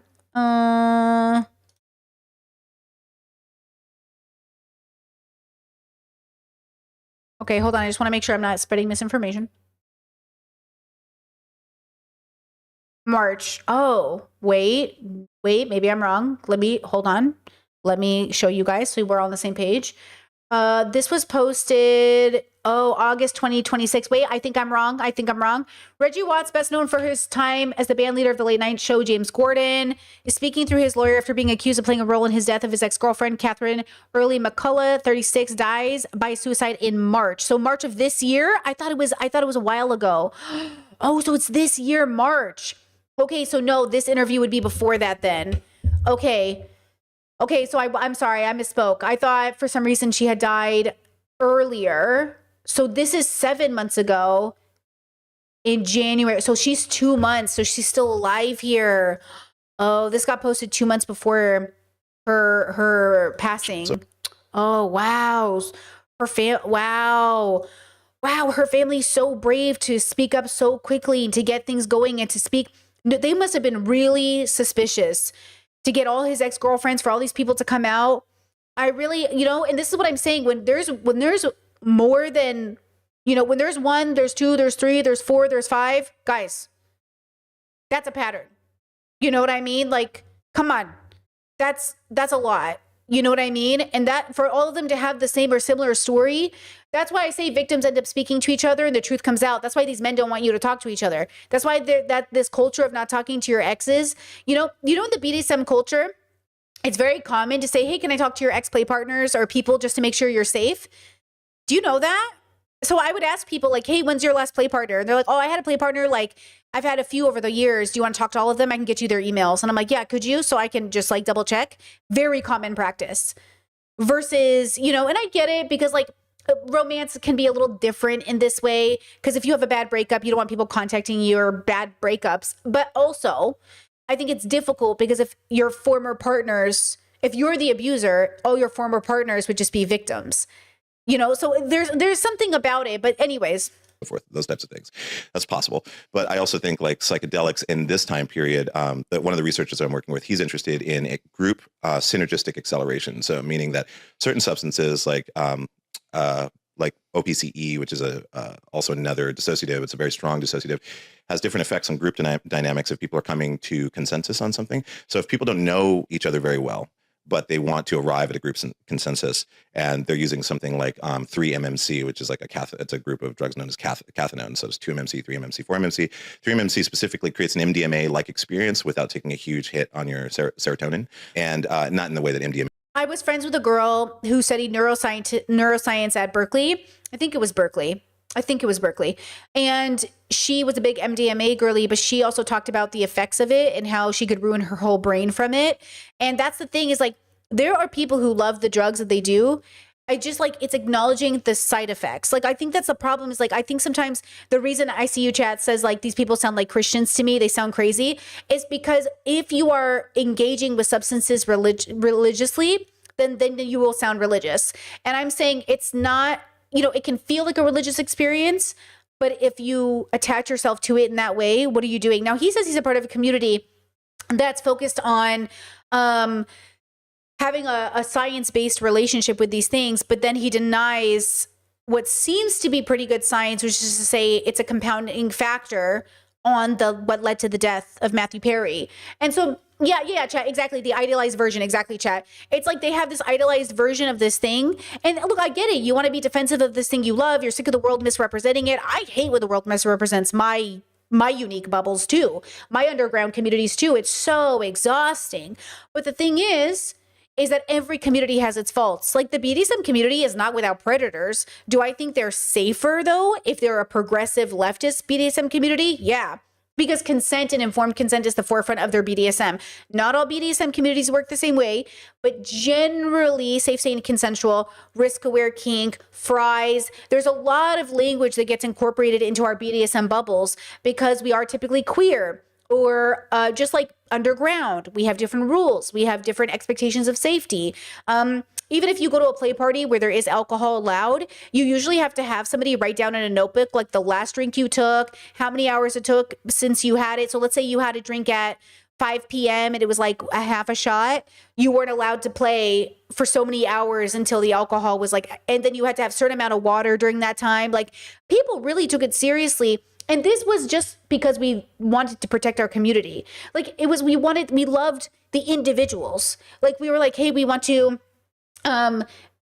take care of you. It was a gesture of care. Do you know what I'm saying? These were house parties, not just like at formal dungeons. So the formal dungeons I went to, like the nonprofits, they were no alcohol.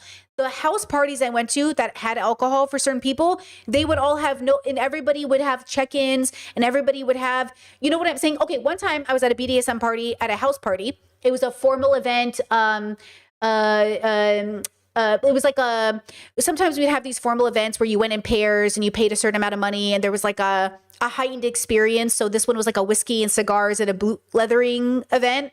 And I went as a bottom and, you're a server and then whatever.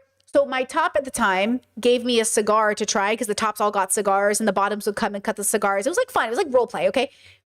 I got so fucking dizzy off the cigar because I inhaled like an idiot that I was so sick that obviously everyone started taking care of me and they were like, oh no, Brittany inhaled. And they were like all taking care of me and like putting me in the corner and giving me all I needed. And it was like everybody cared. And that feeling like everybody cares is so important. So for his ex-girlfriends to say that while I was heaving and vomiting on my knees, his demeanor was, that sucks. Strangers have treated me better than their boyfriend. You know what I'm saying? And that's what I think we need to pay attention to. Back to the article. Okay. It says, to Claire, Watts seemed charming and lighthearted, but she would now describe their 4-month relationship as abusive. A red flag came when Watts pressured Claire to stop taking doctor-prescribed medication, blaming the prescriptions on her struggle to orgasm during sex. Jesus Christ. I remember we had one fight where he was at the James Gordon show backstage yelling at me about how this was an ego thing for men, she says. That it was a deal breaker for him. It was a point of contention for weeks, and after putting up with Watts rolling his eyes and walking out of the room whenever she took the medication, I finally ended up going off of it for him, which I really regret. After Claire went off her medication, she says one incident would make her cut Watts out of her life completely. During what would have been their first official date, Watts disclosed that he had an STD and vowed to be hyper vigilant about wearing condoms. Oh my God, what is about to happen? He made a big show with where he keeps his condoms, Claire says. Watts was not always upfront about his alleged STD diagnosis, according to 3 women who say he only disclosed his condition after they had been intimate. Oh my God. McCullough told Colleen that something similar occurred with Watts allegedly saying, I didn't think you needed to know because I wasn't having an outbreak. Oh, Jesus Christ. Colleen says McCullough told her, in Claire's eyes, there was an implicit agreement that we would always use protection. In one night, as Claire was leaving Watts' home, she claimed he came up behind her and initiated sex. Afterwards, Claire knew something was wrong. Before I even looked at him, he said, I'm so sorry. I just had to know how you felt. My heart went into my throat because I knew what that meant. I turned around and he did not have a condom on.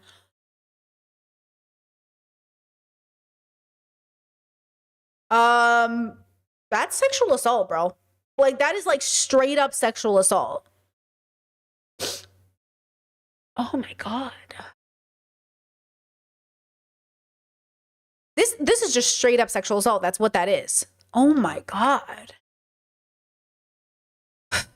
Okay.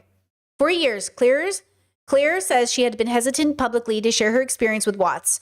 You always have it in the back of your mind. Maybe everyone thinks I'm crazy because he's so nice and charming. She says, why would anyone believe me? What if I'm the only person that has this story?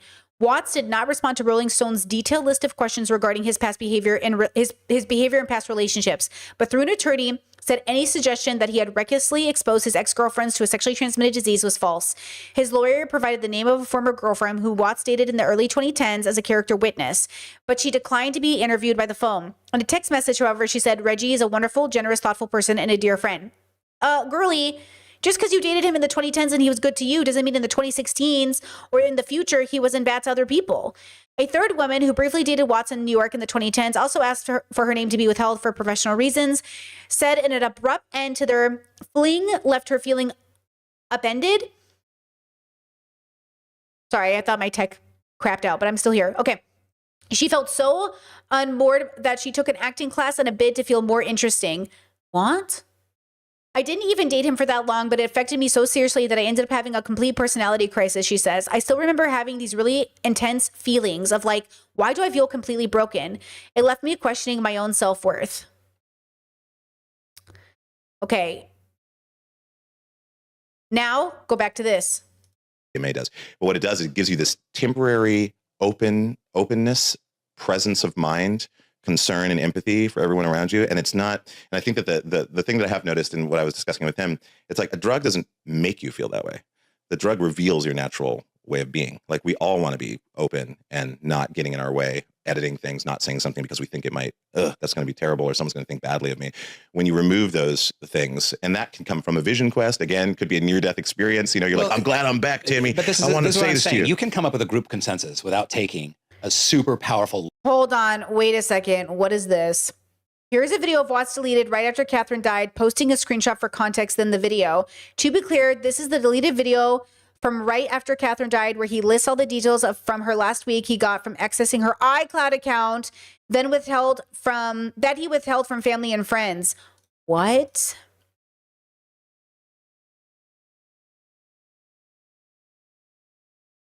Oops. Hold on. Hold on. Can I watch this? I can't. Wait. Can I not turn on the sound to this? Wait. You guys can't hear anything, right? I can't do anything with this video. Wait! I don't have an X account. Fuck. This is... Maybe I should get one just for work. Hold on. But why can't I hear it? I should be able to hear it. This doesn't make sense. Actually, wait, oh God, I really want to watch this. Hold on. Usually I can watch videos with sound even if I'm not logged in. Feels weird that I wouldn't be able to watch this one. That feels so strange. Okay, hold on. Let me see if I can find it on YouTube really fast. Hold on. Thanks, Discord. I appreciate you. Oh, hold on. They give it to me in this form. Let's see. Ooh, you're awesome. Thank you, God. You tech geniuses, you. Okay, hold on. Let me pull it up. Give me a second. Okay, thank you, Discord. You're amazing. Back up. Yeah, it's been really hard week, obviously. And 1.5?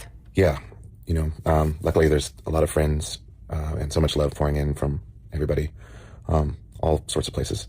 And it's incredible to feel that love. And I've done some gigs recently, and some people ask me, you know, why are you doing gigs still? But really, it just feels good to do the gigs because I carry Catherine's energy with me, and I talk about her a little bit on stage, and it feels really good to know that she's with me. And just so you all know, this is an earring that Catherine got me. It's based on, I guess, mycelium spores. It was when she came to visit me in Berlin the very first time.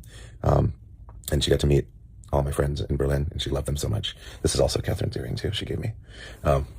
So I'm always going to be, well, she's always going to be with me. And I've gotten some great messages from people who have psychic connections, too, telling me that Catherine told them to tell me that she's all right and that she's okay. And however, that's received as a comfort. And yeah, it's really beautiful. And as for myself, I'm processing, you know, with myself and with other people. But the good thing is I really love myself so much. I have a really great relationship with myself. And that is really getting me through right now. A lot of meditation and introspection. And of course, running through all the thoughts of, you know, could this have happened? Could that have happened to change things? But in the end, it is the way that it is. And I have to say the way that she chose to go was pretty elegant in many ways, at least from my perspective. She was very, very intentional about it, and she had a partner that she found on a forum, and they did this thing together. So she wasn't alone. And she had many beautiful moments in Lima, by the sea, in a sculpture garden, an installation art place, and they stayed in a really nice hotel and rented a cute Airbnb and ended things there. And yeah, I've grown to accept that as what she chose, and I will honor that. Anyways, thank you for your continued support. And yeah, keep Catherine in your heart. She was amazing. Okay.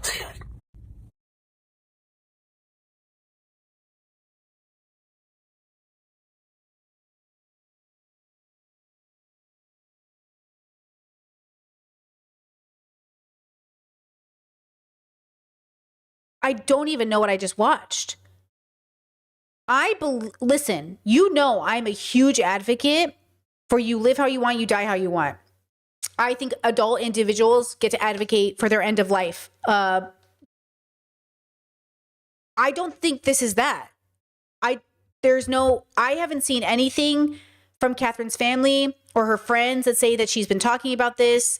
Even if they disagreed with her, there would have been some fight about disagreeing with her. They are saying it's a suicide. You know what I'm saying? So is it a suicide or was it an end of life choice? Because I feel like these are different things. And I like, do you know what I'm saying?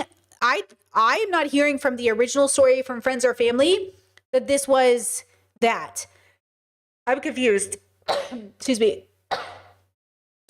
I do not feel good about that video. That was a video. Yeah, he's painting it as chosen death. Exactly, Chad. He's painting it like it was a chosen death thing. But that's not how other people are painting it. I am very confused on what we just watched. Thank you, Discord, for that. What? I don't believe his story. I want to see Catherine had advocated for it, had said it, had desired it, had sought it out, had talked to doctors, had something. Because like I've been advocating for this for 20 years. There is so much evidence of me advocating for end of life stuff. You guys know I am fully prepared to advocate for my end of life. But I know there's a difference between suicide and end of life. Those are different things. Yeah, Chad said he's like absolving himself of any accountability. That's what it feels like. It feels like he's trying to get ahead of it or something. That was crazy. Okay, now let's go back to the interview for a second just to see the vibe. Again, I'm showing you the vibes. So this is 2 months before she passed versus right after she passed. Lab created MMMC for dissociative drug. You don't need it. And you don't need to have a transcendental experience with ayahuasca or with acid or with mushrooms. You can create that yourself. You can do more work. Which a lot of let me finish. Sure, go ahead. Let me finish. I know I'm challenging a little bit. No, that's good. You can, for me, it's part of this kind of consumerist shortcut. I want a shortcut to transcendence. I want a shortcut to group consensus because it's hard to reach a group consensus with bringing a bunch of strangers in the room and holding hands and looking in each other's eyes and sharing something intimate about yourself and bonding and then deciding what you want. That's actually harder work than popping a pill. And it's harder work to find God or finding kind of a transcendent. I think both of these people have a very wrong idea of what introspection should ultimately be. Because it's now sounding like it's a competition between the ego of like, what's harder? Introspection is hard, period. Popping a pill or holding hands with people is not going to guarantee an outcome. The hardest part about introspection is you have to find the right path for you. And that's really hard. That's why when people ask me like, do I need to do drugs? No. You don't need to do, I can't say you need to do anything. There's no prescription I can give you because I don't know what your journey requires. The people who are trying to sell you a course, the people who are trying to sell you like go on my pilgrimage and you'll be enlightened, like they're bullshitting you. They're making money off of you. Like there is no, every individual has to go on their own individual journey. Maybe it's therapy. Maybe it's just reading. Maybe it's meditation. Maybe it's all of them.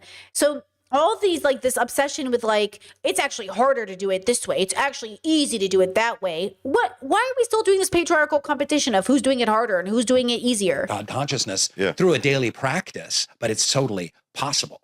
And I worry about, we don't know the long-term effects of these drugs on people's brains and brain cells. We just don't. Yeah, no, that's true. But the lineage of human beings using psychedelic substances, natural psychedelic substances, far outweighs us not doing them. It's been prevalent in society, even alcohol. Right, but it's been prevalent in society as part of sacred practice. Certainly. It's not done every month. It's not done every week. It's done as part of some kind of sacred transition or ceremony or, event of the stars or what have you. And in the context of community and community protection. Yeah, like you're not having an ego death every weekend, y'all. Like you're not having the most transcendent, enlightened experience every time you smoke weed or every time you do drugs. And anyone who's telling you that's true is bullshitting you. It's like sex. It's like every sexual experience I've ever had was a transcendent, orgasmic experience that lifted our spirits up into the cosmos. Like, relax, okay? No. because those circumstances are created from the present moment. You can't manufacture them. So that's why when they happen, you're like, oh my God, it's happening. We're having one of those experiences, because it's not an everyday experience. Okay. Even when you meditate, I mean, you know that gif from Kung Fu Panda where he's like, inner peace. And he's like, he can't get there. It's like, there's this myth that like, you know, I am constantly in the most present, enlightened moment. Like, it takes a lot of practice, a lot of letting go, a lot of the right things at the right time, you know? And so again, this like obsession with, you know, I'm selling you this thing, it's this thing, I'm advocating for. This is why I advocate for you to know yourself on a deeper level, whatever that means to you. Agreed upon kind of community ideals. You know, it's not kind of like, hey, my cousin's got some Molly, let's go. You know, well, yeah, that's why I'm saying I'm in the Psychonaut community. It's exactly what you just described. It's like, it's all about awareness, intent, consciousness, and it's noticing what is happening during the process of any of these trips. It's more of a shamanic journey, but mixed with science. And so in my experience, again, it's not for everybody. I'm not like saying that it is for everybody, but I will say that rapid escalation of self-understanding for myself. And it's not even like I need the drug in order to do that. It's like I had these types of thoughts when I was a kid. What I enjoy about the drugs is that they enable me to get into a state where I have more time than the measurement of how time is moving. In essence, like when I play music or I'm improvising, what are the things that I love to do? Like, for instance, I did a gig in Vancouver, and my friend had some OPCE that you're supposed to take like 4 is like a very, very high dose, and I didn't know at the time, but I took it during my set. And see, why didn't you know at the time? What was your thought process behind it? How old were you? Why did you do it? What was the wisdom that you? So you didn't know. So you didn't research the drug. So you didn't go in with the informed consent. So is this a pattern for you? Do you do this often? Was that a one-off? Did you learn your lesson from that? Would you ever do it again? You know, are you just winging it? You know, my set was supposed to be an hour and a half. And so I set a timer, and I was like, I'm going to take these pills, and you guys take the pills too, halfway through the set. It's not my normal thing. I don't. Oh, you guys take these pills too? The timer, and I was like, I'm going to take these pills, and you guys take the pills too. So you, okay. Halfway through the set. It's not my normal thing. I don't normally do that. But OPC was interesting because it's an interesting. So I did it, and I got so incredibly high that I had to keep reminding myself that I'm on stage, that I'm performing for people. Interesting thing happened. I started doing these tribal shamanic beats and these rhythms, and then started talking about reality in an interesting way. This was about 700 people. Went an hour over, so I did 2.5 hours. Then I had to negotiate getting off the stage, and I was like, okay, I know how to go downstairs. Went downstairs, went up to the green room. I heard people kind of clamoring for an encore, and I waited because I was like, I'm way too high. I did not plan for this. I'm way too high. Waited, heard it die down. I was like, waited a little bit longer. I was like, okay, I should probably take my gear down. Go downstairs. Got up on stage, 600 people just in silence in the audience, waiting for me to get back on stage. I got back on stage and then proceeded to do this weird thing that I'd never done before, which is like I just decided to make the tiniest song in the world. So I made like a tiny, super quiet song, and then I had them sing. And so the whole rest of the half an hour was them singing with me over this thing. And that happened. And that to say that we put ourselves in different states for different reasons, whether it's a philosophy, if we're like learning a philosophy and we're like, okay, if I think about Taoism in this particular way, or if I practice like, you know, transcendental meditation, or whatever the thing that you're using is, they're all self-reflection tools. They're like things that just reveal things about yourself that are innate. And there's nothing that adds anything to you. If you take a stimulant, yes, you're wired or whatever, and that is something that is affecting you to be wired, but it's something that is innate in your body that is possible to do on its own. If you wanted to get in that state, you could activate that state.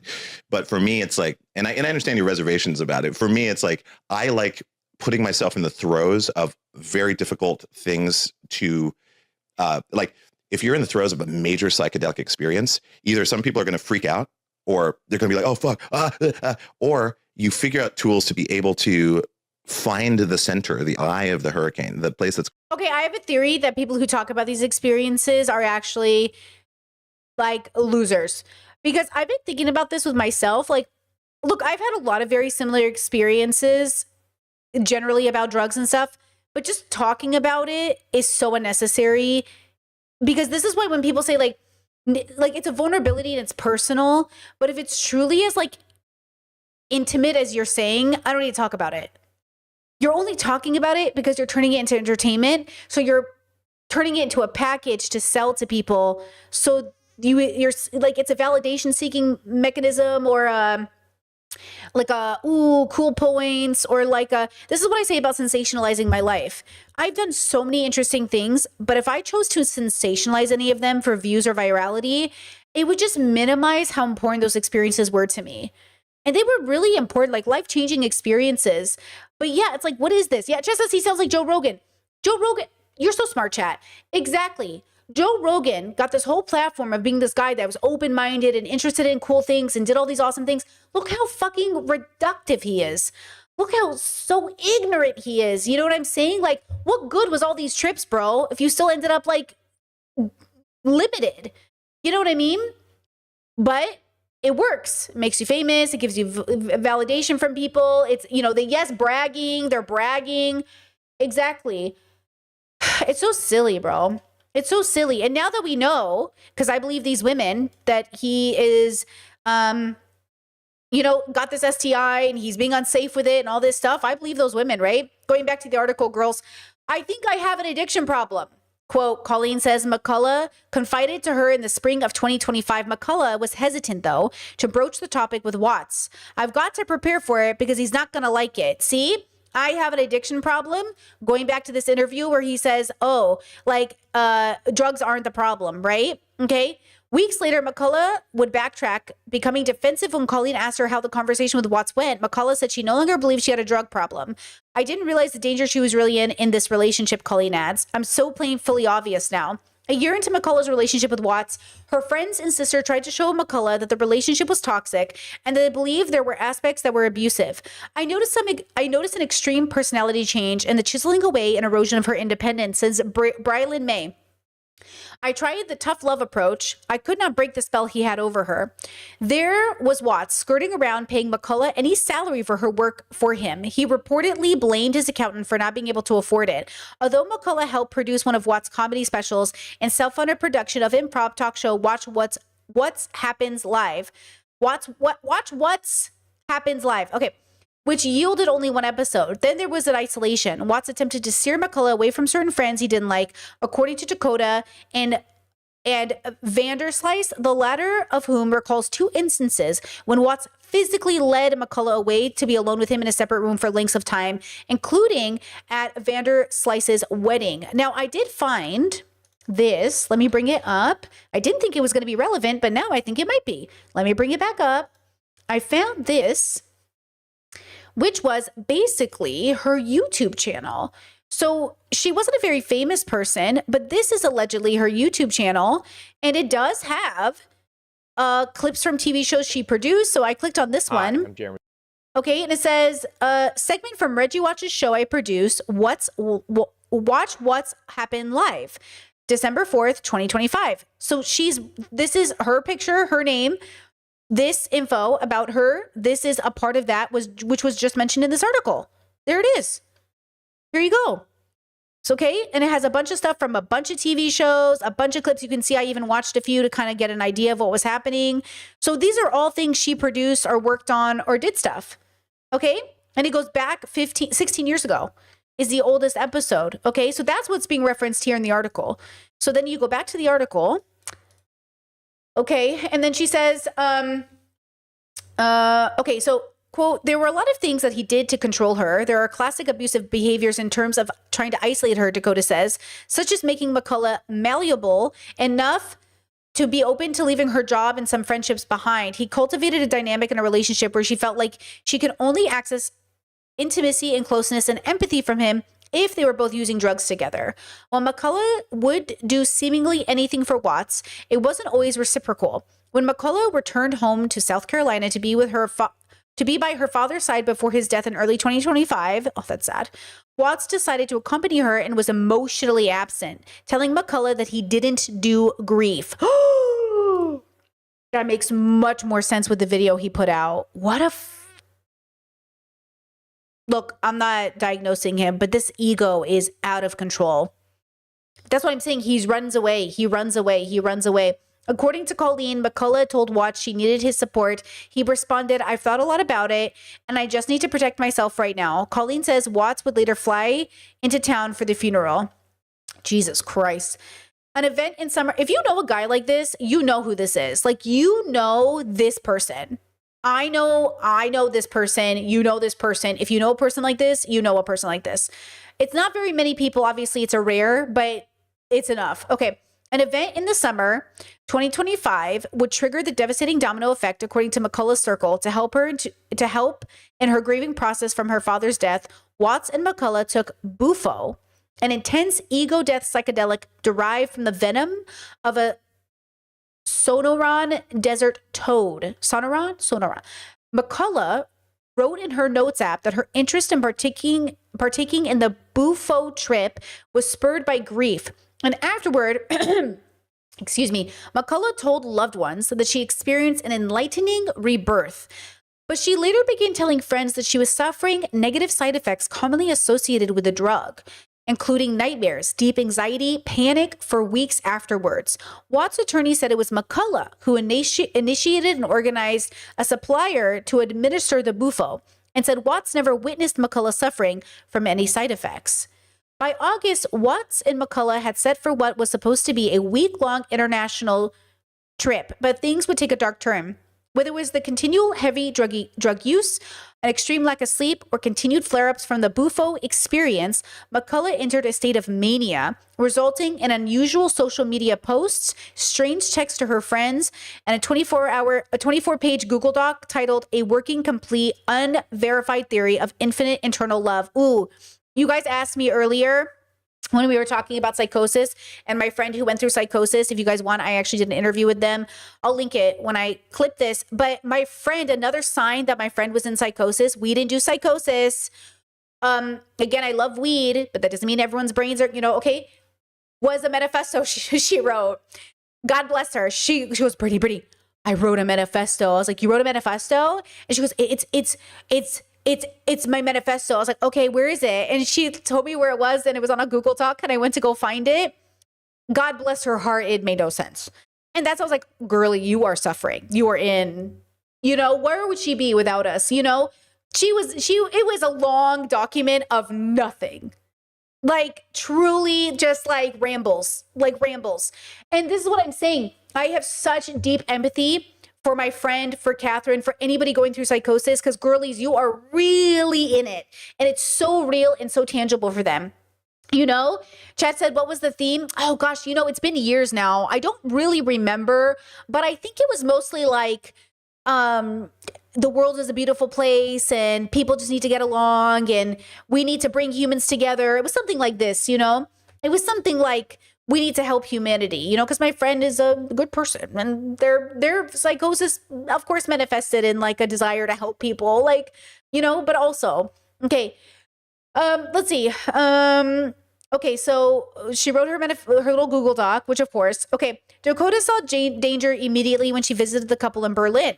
McCullough was still taking various drugs and partying alongside Watts throughout the episode. Interesting that Watts, who's her partner, didn't think anything of it. That's what I'm saying. The moment I talked to my friend, I was like, something is going on. It only took in the span of I think it took me a span of 20 to 36 hours for me to be like, something is fucking wrong. And I got to know what it is. And within okay, so I wasn't living near my friend at the time. I was living hours and hours and hours away from my friend at the time, hours. And I was living with another one of my brothers and my brother, we're all together. We all know each other. Everybody knows each other. And I called him and I was like, get in the car. We have to go. And we got in the car and we drove and we found my friend and I was like, what are you doing, bro? And they were just like, I'm just chilling. And I was like, okay.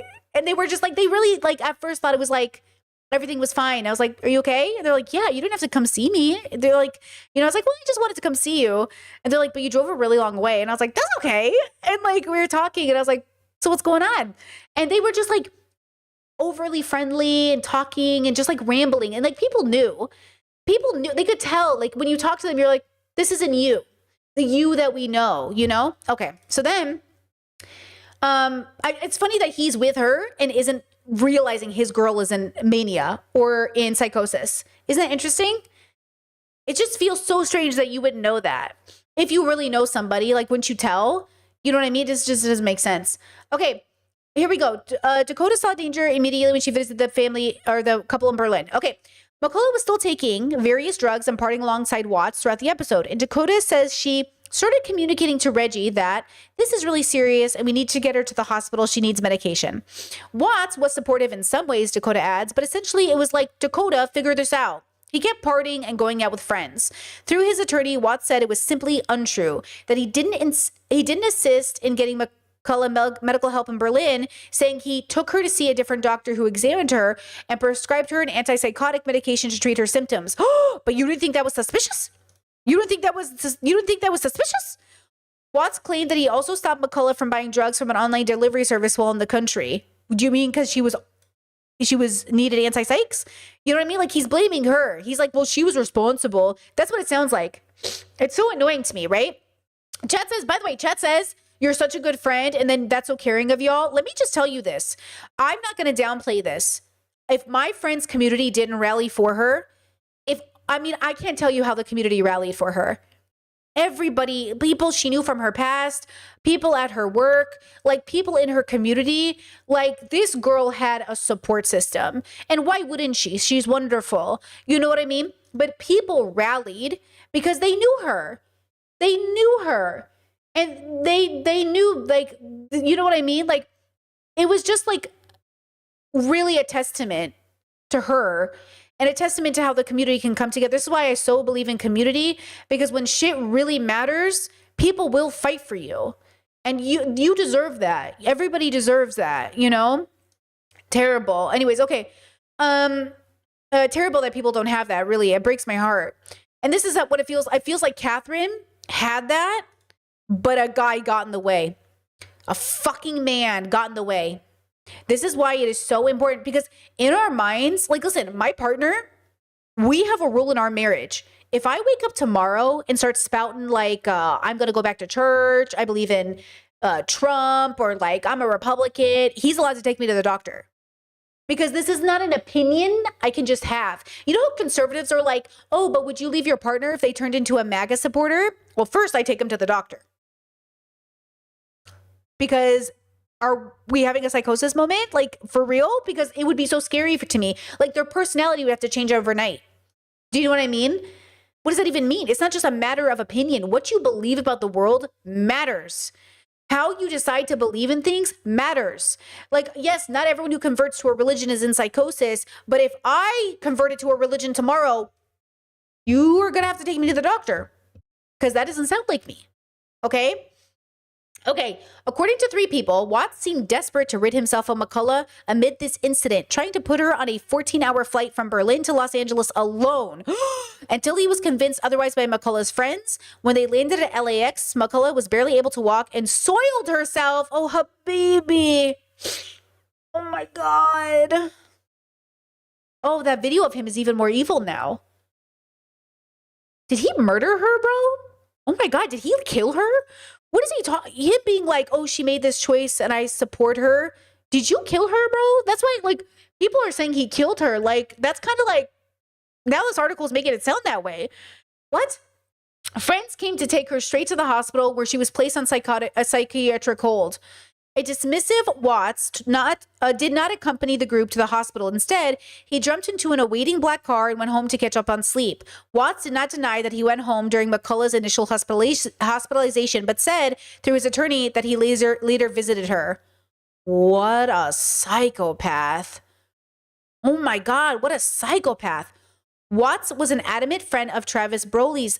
Watts was adamant. A friend, Travis Broly, says that McCullough was not having an episode and it wasn't the ketamine. Instead, Watts allegedly insisted that she was going through some awakening, a deeply spiritual moment. Oh my God.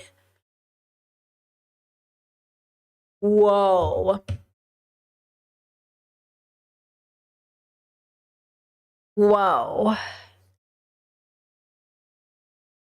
Still, in the throes of a manic episode, doctors kept McCullough overnight, ultimately diagnosing her with bipolar disorder. Dr. Po Wang, a psychiatrist, director at the Stanford Bipolar Disorders Clinic, who did not treat McCullough, says for people with the vulnerability to the condition, drugs can definitely unmask the vulnerability. Maybe the bipolar wouldn't come out on its own, he says, and it would have been brought out now with these stimulating medications. I would have also gotten a multiple diagnoses just to make sure, multiple checkups by the doctor just to be sure, you know. After McCullough was released, she eventually returned to Watts' home, but friends say she didn't seem like she was fully stabilized. Lacey Valentini, one of McCullough's best friends, and others say they begged Watts to get rid of all the drugs in the house. He came up with a compromise. Watts put all the drugs Miss McCullough could access into a biometric safe that Mrs. McCullough could not open, and he hid all the alcohol that was at the residence, his attorney said. But McCullough was still able to find the drugs. Pauline claims that she saw McCullough doing drugs at Watts' house over FaceTime during this period. And friends claim that Watts never safely locked any of the drugs away. Okay, so this is a great example, actually, because after my friend's psychosis, they were dating this guy one time. And this guy was like, oh, hey, I know you're sober from weed and psychedelics and stuff, but is that like a permanent thing? Or like, do you want to smoke a little? And I was like, get him out of your life. I was like, you just told him you went through psychosis. You shared something so vulnerable with him. And he asked you if it was a hard limit. Get him out of your life. Like, I don't think people understand. If somebody says they're sober, if somebody says they don't do drugs, you fucking respect it. Okay, you fucking respect it.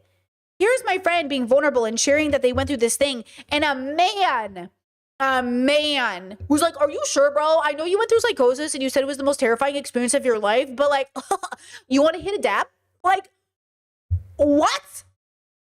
What are you talking about? So disrespectful. So fucking disrespectful, bro. God, I hate it. Anyways, okay. Still in a vulnerable mental state and still taking various drugs, McCullough pinballed between being grateful that her friends had come to her rescue and furious over the hold, which led to a diagnosis that she disagreed with. In her notes app dated August 18th, 2025, she jotted her reasons I'm not worried about the manic episode, saying there were no known family history of bipolar disorder, and that was the first manic episode she had ever experienced. In that same notes document, McCullough addressed the flip side of her situations. Excuse me. Quote, reasons I am worried about the manic episode, she began, listing the time she believes she overdosed and highlighting scientific findings about the long-term effects of heavy ketamine use. McCullough was direct about her views on Watts' role in her substance intake. Quote, my partner is not totally supportive of me resting or abstaining from drugs. I feel his judgment. Resistance when I abstain or barely partake or want to do more research before partaking. Oh, so much for being a science guy. Because it confronts him with the message about his own drug use that he is not ready to receive yet, she notes. There are absolutely things I can do to improve this by asserting stronger boundaries, but I need his support and understanding. Watts offered no response when asked about McCullough's claim that he didn't allow her to take breaks from drug use. Wow, this is devastating, bro. Like, this is really so sad, you know? Okay, it goes on to say, there was an immediate shift from Watts after the manic episode. McCullough's friends say McCullough had already felt anxiety from the security of her... McCullough had already felt anxiety about the security of her relationship after the death of her father disrupted their honeymoon phase, according to Colleen. McCullough was also struggling to keep up with Watts around-the-clock partying, which began to take a toll on her physically and mentally. The fact that his friend went through this and he didn't quit, you know what I mean? The fact, you know what I'm saying? Like, I remember when my friend came to visit my house, and at the time I was living with my brothers and we were all smoking weed, basically. I was like, hey, my friend's coming to visit, no weed in the house. And all my brothers were like, okay, cool. And we put all our shit away. We just put it all away, disappeared it, didn't exist. Don't even know what weed, what drugs, who, where, when, how, you know? And that's how you do it. That's it. Period. Okay? If you're homie, if you're a friend of a friend, if whoever, you do whatever you got to do, you know? Because their safety and sanity is so much more important than you getting high tonight. And if you're going to prioritize getting high over the people in your life, like, what are we doing? Like, what are we actually doing? And I don't mean in some conservative way where your religious parents are like, if you really loved me, you wouldn't get high. That's not what I'm talking about. Okay? I'm talking about someone's safety. Okay, we're not talking about your parents saying, you know, if you really want to see with us, you have to, you know, I'm not telling you to give up weed for your religious parents. I'm saying don't smoke in front of your fucking friends who have addictions or have trouble or have psychosis. Be chill, bro. Okay? Okay. Not chat, sorry. The article says there was an immediate shift from Watts after the manic episode. McCullough's friends say McCullough had already felt things. Okay, I already read this. Sorry. Okay, so she was struggling to keep up with his partying. Okay, so she felt Reggie could not get rid of her fast enough. Vanderslice says he wanted absolutely nothing to do with her the moment she stopped being fun and easygoing and a good vibe all around. 100%, I get that vibe from him. Okay, by October 2025, Watts ended their relationship, and explaining himself, Watts said he couldn't handle being McCullough's caretaker, Dakota says. Okay, so August, October. Okay, so that's the big line that I think is important. I didn't want to be her caretaker. Disgusting. Back to the video. Okay, just to go back to the guy we're talking about. Quiet inside of that and still maintain. Like I remember being at Burning Man once, and we had a performance with the crew that I was with at this place. Wait a second. January 16th, 2016, and he broke up with her in October of 2025. Okay. It's called Entheon, and it was across the way that Burning Man looks. It looks kind of like this shape, like a big C with tons of channels in it, which are all streets and avenues. We had to go across the playa all the way across to this other thing. We were there, we were setting up. A major cable was not included in the stuff that we brought over. So they needed someone to go across the playa in the middle of the night to go get this cable. Is he talking about Burning Man, the playa? Anyone who goes to Burning Man, red flag. I was high on 2CB and a little bit of LSD. And I was like, I'll do it. And immediately I got into this van, which was an art car that looks like a pirate ship. There is no steering wheel. There's only a vice grip that's like clamped to the center bolt of the steering wheel. And so I had to drive this thing across only at 5 miles per hour because you can't go faster than 5 miles per hour on the playa. Yeah, Burning so Man. you're like cruising across. I somehow found our camp. I found the wire. I got back in the van. There was a whiteout that happened, huge like dust storm. So I couldn't see. So I had to like wait for a little bit, but continue edging forward. And then I found the space again where we were playing. And all that to say, there is something about being so incredibly discombobulated, but still being able to focus and execute things that really gets me off. And that's why I love improvisation. Improvisation is a drug to me in that way too. It's like, I rarely actually perform on drugs. It's like, I like to jam on drugs sometimes, you know, because that's interesting because like on a dissociative, it feels like it actually feels like you're listening to the music that's already been recorded as it's being played. So and essentially I'm just like going like, oh, that sounds really good. Wait a minute, I'm playing that. Oh, I'm making that. Yeah. Or like, I'll make a decision to change something and everybody changes to a completely different key. Like there's things happening that are transmitting that, again, doesn't have to be drugs at all. It's going to happen whether there are drugs present or not. There's a form of communication. But what's interesting to me about drugs is that if you maintain a presence of mind in the midst of something that's so incredibly powerful, it sharpens one's resolve to the So chat saying, I do wonder how many people are misdiagnosed with bipolar because of the drugs, though. When I went to treatment, they saw me once and diagnosed me bipolar, which ended up being PTSD. Well, that's why I'm not mad at her for questioning her diagnosis. Like, if that's the case, I would get re-diagnosed. That's what I do. That's what I would do. If I doubted my diagnosis, I would see like maybe another doctor, not to get a new diagnosis, but to just double check. Because at the end of the day, we are reliant on people to do the work. Listen, when my friend went through psychosis, I was convinced it was schizophrenia or bipolar or something. And when the doctor said it was weed-induced psychosis, I was like, nah, weed doesn't do that, bro. And then I was like, oh shit, like why do I act like I know better than doctors? But also we saw multiple doctors. And the doctors like really, like they were really invested. Like we saw at least, I don't know, we saw multiple therapists and multiple doctors, maybe 5 or so medical professionals total, 6 or something. And yeah, like we even called family members that were medical professionals and said, what are our resources? What can we do? Where can we take, again, I don't think there's anything wrong with getting another evaluation. I think that people make mistakes and people misdiagnose you. I also think it doesn't help that you don't have supportive system. So him not being supportive, like, look, at the end of the day, we love our friends and family, but when you're married or dating somebody, you do tend to put all of yourself in them. And we should talk about that. We should talk about more collective healing, right? But I think like the dilemma we're having here is that Watts had so much power in her life and misused that power. And that power is trust. That's why who you date and who you marry and who's your, mother and father matters, because you trust your parents to protect you. You trust your friends to protect you. And when you misuse that trust, how are you supposed to come back from that? Right? Okay. Let's see. Let me just give me a second.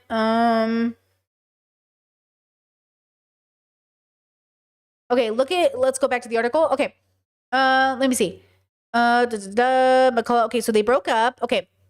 McCullough was destabilized after the breakup.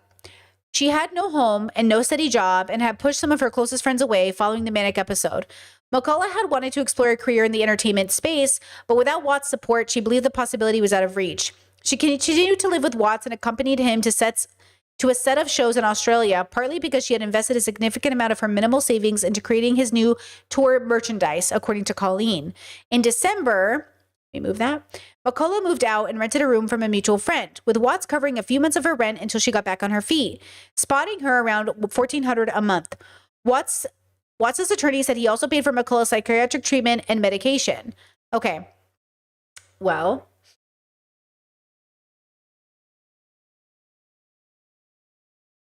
okay, it says he's probably worth around $2 million, maybe.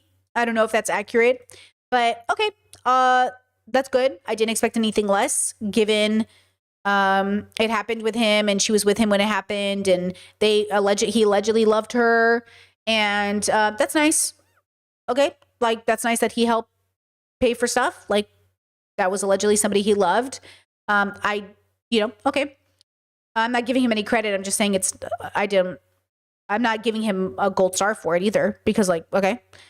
Through the first months of the year, friends say McCullough's self-confidence was shattered and she lost an alarming amount of weight. Watts preferred to speak to her by email, was frosty and ignored her when he bumped into her at events, according to 4 friends. The last time Mr. Watts saw Miss McCullough, prior to her trip to Lima, he told her that he loved her and would always be supportive of her, Watts' attorney says. Just a few months earlier, Watts had assured McCullough that she was his lifelong partner and told their friends they were as good as married and that he'd always provide for her. Boo! Now she'd be dumped for what she saw as an involuntary medical response to a drug. Exactly. Fucking devastating.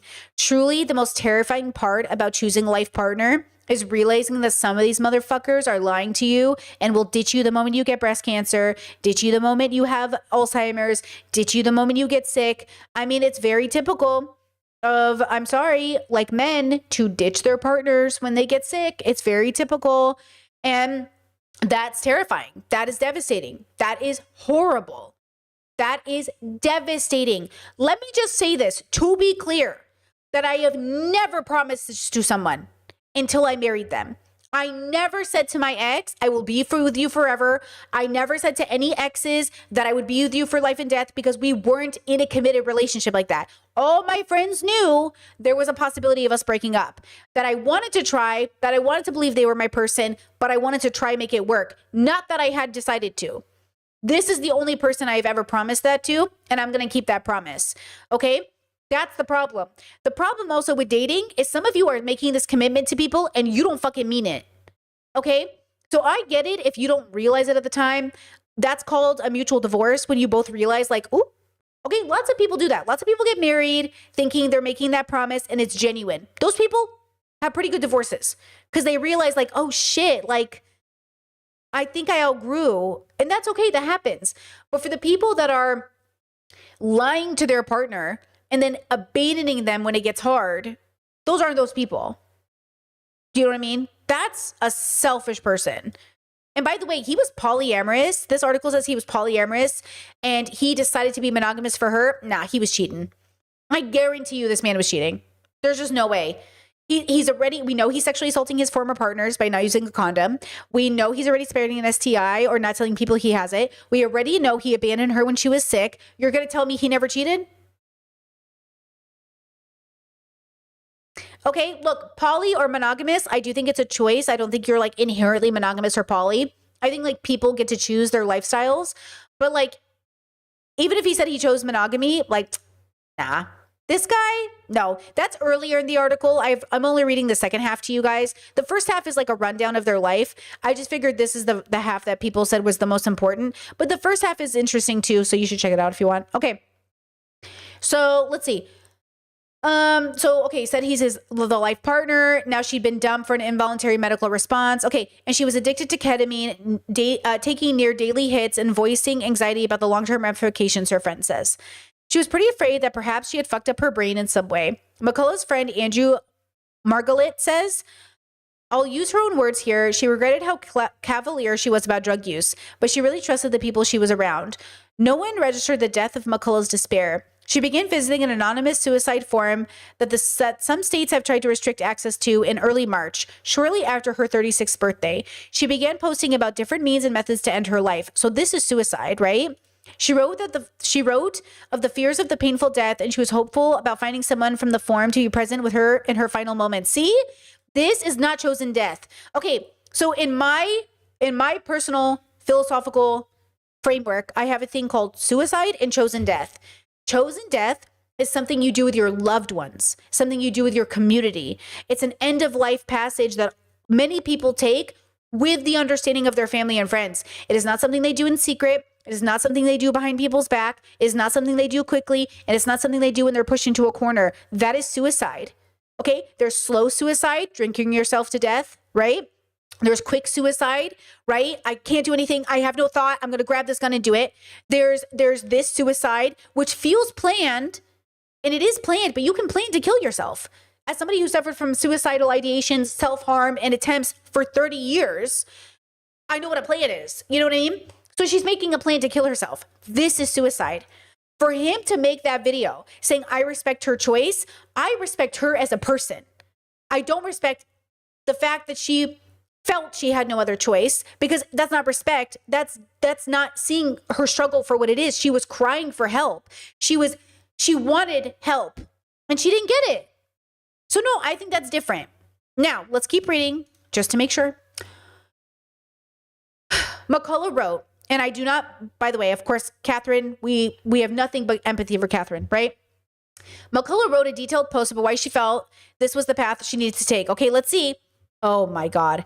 Already frustrating to me that she's mentioning him. I was in a relationship with a brilliant, handsome, sensitive, romantic, hilarious, insanely talented, and fun partner that ended because I had a drug-induced manic episode 7 months ago. Never happened to me before that in my life.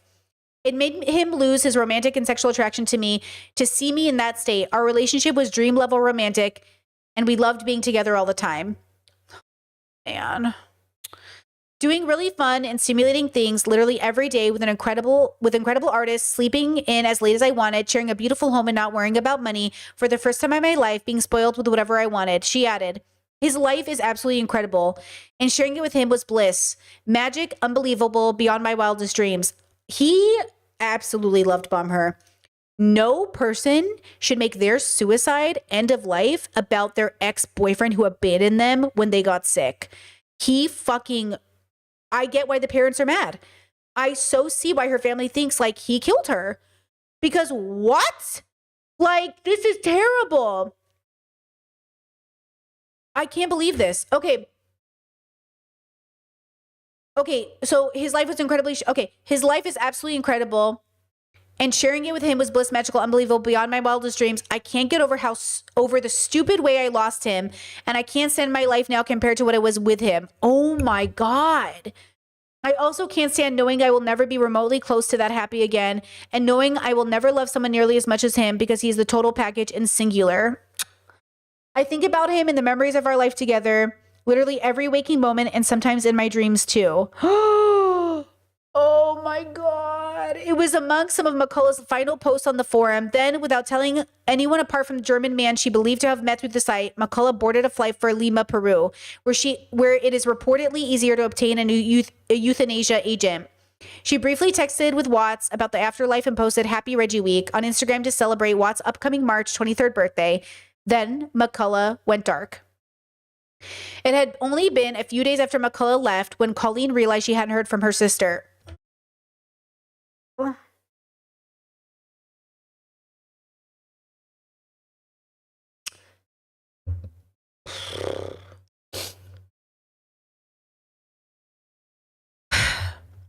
Colleen touched base with McCullough's friends who had no idea where she was. Having exhausted her options, Colleen reached out to Watts for assistance. He also hadn't heard from McCullough and didn't know where she would be, but he had remembered that he had access to her iCloud account and was able to trace her phone's location to a police station in Lima. I'm thinking, oh God, she's there doing some drug ceremony or something. Colleen says through a translator, Peruvian authorities relayed that McCullough had been found dead alongside the German man, both dying by suicide. To everyone this hurts, I'm so sorry that my peace came at your expense, McCullough wrote in a goodbye letter that was found with her body. I hope you can forgive me. I hope it helps you to know that the way I went was as peaceful as possible. I know it's so selfish and losery to quit before drugs, because drugs gave me a mental illness that took away the people and the life I loved. But I'm tired and it hurts, and I can't trust that things will get better.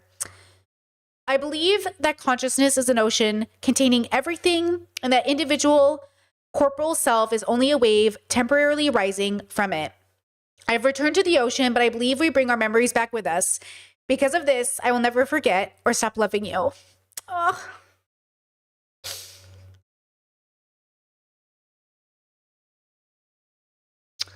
She's the one on the right with the blonde hair. Ugh.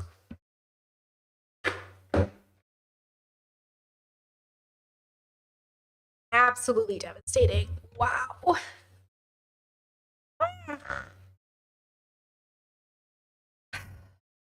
Okay. So I can catch my voice. And so I can feel angry for her and not at the world.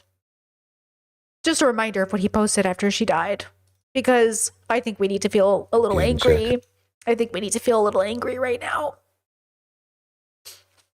Ugh. Yep. Yeah, it's been really hard. Week, obviously. And, luckily there's a lot of friends and so much love pouring in from everybody, all sorts of places. And it's incredible to feel that love. And I've done some gigs recently, and some people ask me, why are you doing gigs still? But really, it just feels good to do the gigs because I carry Catherine's energy with me. And I talk about her a little bit on stage, and it feels really good to know that she's with me. And just so you all know, this is an earring that Catherine got me. It's based on, I guess, mycelium spores. It was when she came to visit me in Berlin the very first time. And she got to meet all my friends in Berlin, and she loved them so much. This is also Catherine's earring, too, she gave me. So I'm always going to be, she's always going to be. I'm sorry, isn't Berlin where she had her manic episode? With me. And I've gotten some great messages from people who have psychic connections, too, telling me that Catherine told them to tell me that she's all right and that she's okay. And however, that's received as a comfort. And yeah, it's really beautiful. And as for myself, I'm processing, with myself and with other people. But the good thing is I really love myself so much. I have a really great relationship with myself. And that is really getting me through right now. A lot of meditation and introspection. And of course, running through all the thoughts of, could this have happened? Could that have happened to change things? But in the end, it is the way that it is. And I have to say the way that she chose to go was pretty elegant in many ways. At least from my perspective. She was very, very intentional about it, and she had a partner that she found on a forum, and they did this thing together. So she wasn't alone. And she had many beautiful moments in Lima, by the sea, in a sculpture garden, an installation art place, and they stayed in a really nice hotel and rented a cute Airbnb and ended things there. And yeah, I've grown to accept that as what she chose, and I will honor that. Anyways, thank you for your continued support. And keep Catherine in your heart. She was amazing. That is so fucked up. Did we read the same letter she left? Did we read the same words she said? I cannot believe. No wonder he took this video down. Because what? No wonder No wonder that her parents think she would be alive if she didn't meet him. No wonder. And the fact that his ex-girlfriends all have stories about him, the fact that they're similar, the fact that we know that his ex-girlfriend said he essayed her, okay? That's what I'm saying. This is terrible. I am so devastated for Catherine, for her family, for everybody. How terrible. The article continues, from a corner of a dark room on April 1st, Watts began recording himself singing a rendition of Blueberry Hill. Hello and welcome. Tonight is a very special night. Watts began in a faux British accent. He briefly paused, ducking out of frame as the sound of several loud sniffs and the clinking of a hollow metal came from the off camera. When Watts reappeared, he introduced a new piece of music, something he had just written, an abrasive, how do you say this word? I don't know how to say this word. Track. Catherine Vibes. Watts captioned the video, "My heart is full for you." In a separate post, Watts shared the news of McCullough's death and elaborated on this moment of reflection to his nearly 2 million followers. Catherine and I will miss you so much. I knew you were in pain, and while I tried everything I could to reflect the light you brought into this world, the sorrow became too much to overcome. You changed my life. You opened my vulnerability and taught me how to receive love from someone so close. We built a life together, went on adventures, and took chances together. I hate they said we built a life together, because you didn't. You ended things with her when life got too turbulent. You had a natural radiance that people could feel from so far away, a light you carried despite the difficult path you walked from childhood. See, he's saying your life was so shitty, of course it was going to take you. There's nothing here that's real. You remember how I told you the last time we reviewed this, she was one of the highest scores on the LSAT, she was educated, she had a bright future, right? Do you guys remember? Like, this doesn't match up to the person that Catherine was to her family and friends. And I don't think he knew her better than those people. I think he loved Mom her to think that. I've been processing so much. I know you can hear me, and I honor the intentionality of your journey. See? This. He's saying, I honor the intentionality of your journey. She's literally killing herself because of something she went through with you. And she says, you are contributing to her. You know what I'm saying? What are you talking about? Intentionality. She literally felt lost in the dark, bro. She said she doesn't have any proof that life will get better. That's not chosen death. That's suicide. And that's fucked up. There is a difference between saying, thank you for this. Thank you for life. I'm so glad I lived it. I'm ready for my next chapter. And saying, I feel pushed into a corner because I see no light at the end of the tunnel because my wonderful, perfect ex dumped me when I got sick. That's totally different. Those are two different things. He's obviously trying to twist this. There's no way. You planned your time in Lima beautifully, the coast, the arts, the meals shared with a friend. And while it is so difficult for those of us left behind, I understand your need for peace. Oh my God. Ugh. Information about McCullough's last days was news to Colleen, and McCullough's friends were like, what is he talking about? We didn't know those details. Colleen says it took another week for Watts to disclose to Colleen that he had rummaged through McCullough's iCloud, flickering through her photos, scrolling through her texts, and going into her notes app. Did he edit anything? Watts was able to retrace McCullough's final moments and locate a draft of her goodbye letter, which he recited back to Colleen. Oh my God. The way I would scream into the void if a man who fucked my sister over had the audacity and entitlement to go through my sister's things, to say her suicide was beautiful, that he helped contribute to. Oh my God. Oh my God.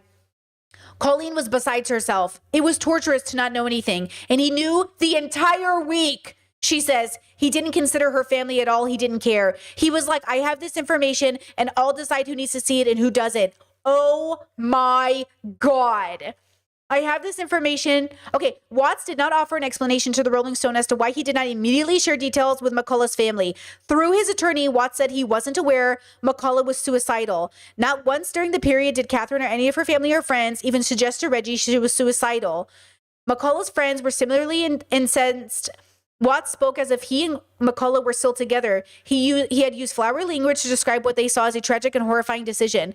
I don't think there's any universe in which you can compliment somebody's suicide. That's what I'm saying.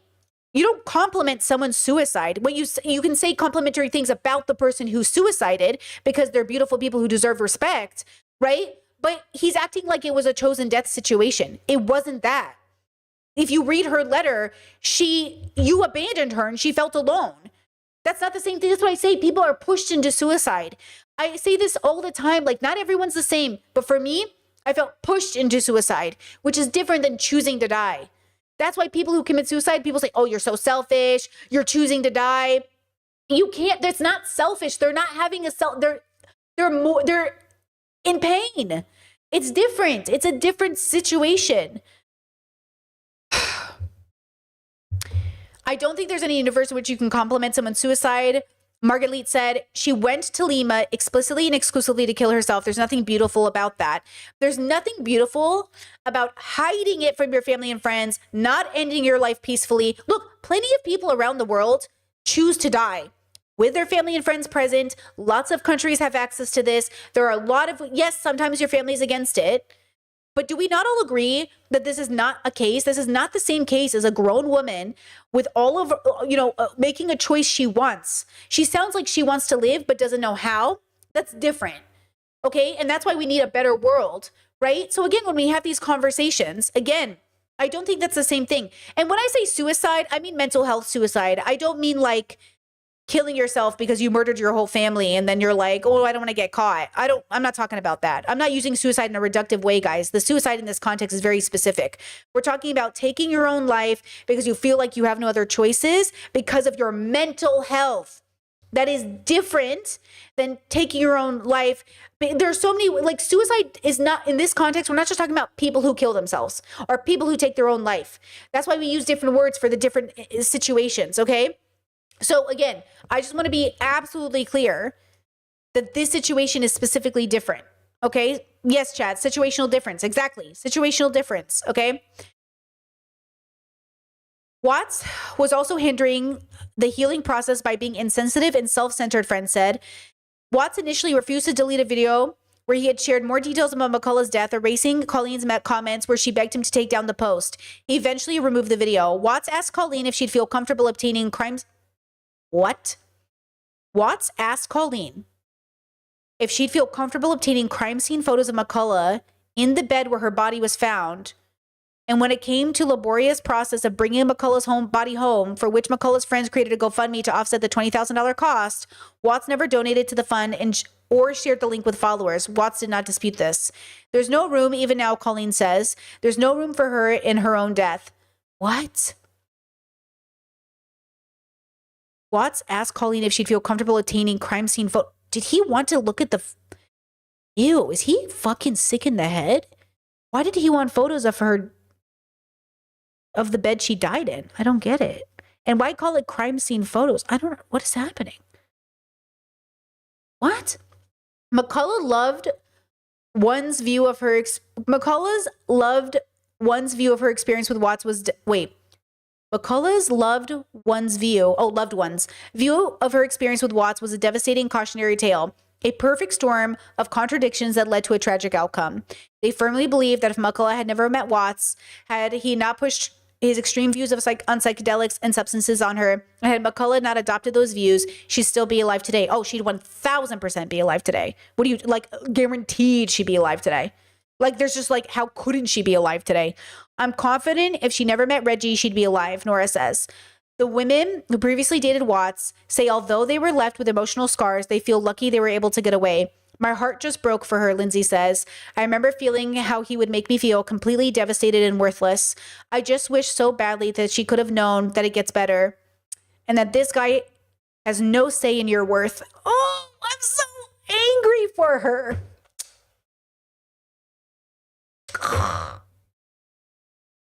The girls, these men are trash. No man deserves you. Oh, no man deserves you. Don't ever.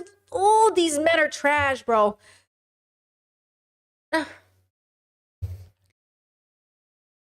McCullough's sister and friends hope that her story can prevent another woman or fan who heeds Watts' blanket endorsement of ketamine and other substances from falling into addiction. Watts is a manipulative and neglectful person riding the wave of this popular drug. Borlise says it was McCullough's undoing. Many also voiced concern for Watts himself, labeling his daily substance use as equally alarming. It would be a silver lining and Margalit if Watts has a wake-up call about how he propagates psychedelics. For sure. Like, you know, hopefully as a result of these things, he can reconsider his approach and advocacy. People can get so wrapped up in a celebratory part, his persona. Oh, the celebrity part, his persona, and they trust him, Colleen says. I never thought it would happen to Catherine, and I would hate for this to happen to anybody else. And then they have a suicide number. So back to these two losers, but especially Reggie. Just, you know what I mean? The point at which, for me, at least for me, that if someone were to call me and say, like, you need to perform at, I don't know, Red Rocks or whatever right now, someone's bailed. I would be like, oh, okay. And just go up on stage and perform. Like, I'm not really thinking about it. I'm not like going, oh my God, it's Red Rock. It's like, I don't have that anymore. That doesn't really exist. Not to be like, I'm impervious. I'll still be like a little nervous. You know, I want to do good. But I think like for me, my psychedelic journey, also the psychedelic journey is so interesting because like the people involved in like Timothy Leary or like Rick Doblin of MAPS, the Multidisciplinary Association for Psychedelic Studies, they're the ones that got the FDA approval for many of the experimental treatments for PTSD with using, ketamine, using MDMA, and using psilocybin. There's a lot of research going into human consciousness, and these types of substances accelerate one's understanding of self, as long as it's guided either by self-interest or by the community, like what you were talking about, like ritual and things like that. It's like, that is what's happening. That's what I try to imbue in party situations when people are like having fun or whatever. I'm always like, hey, but are you thinking about this? How much did you do? Yeah. Wow. What an asshole. Okay. So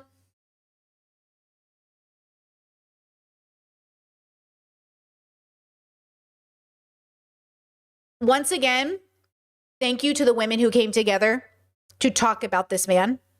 Thank you to the family for fighting for Catherine and her memory.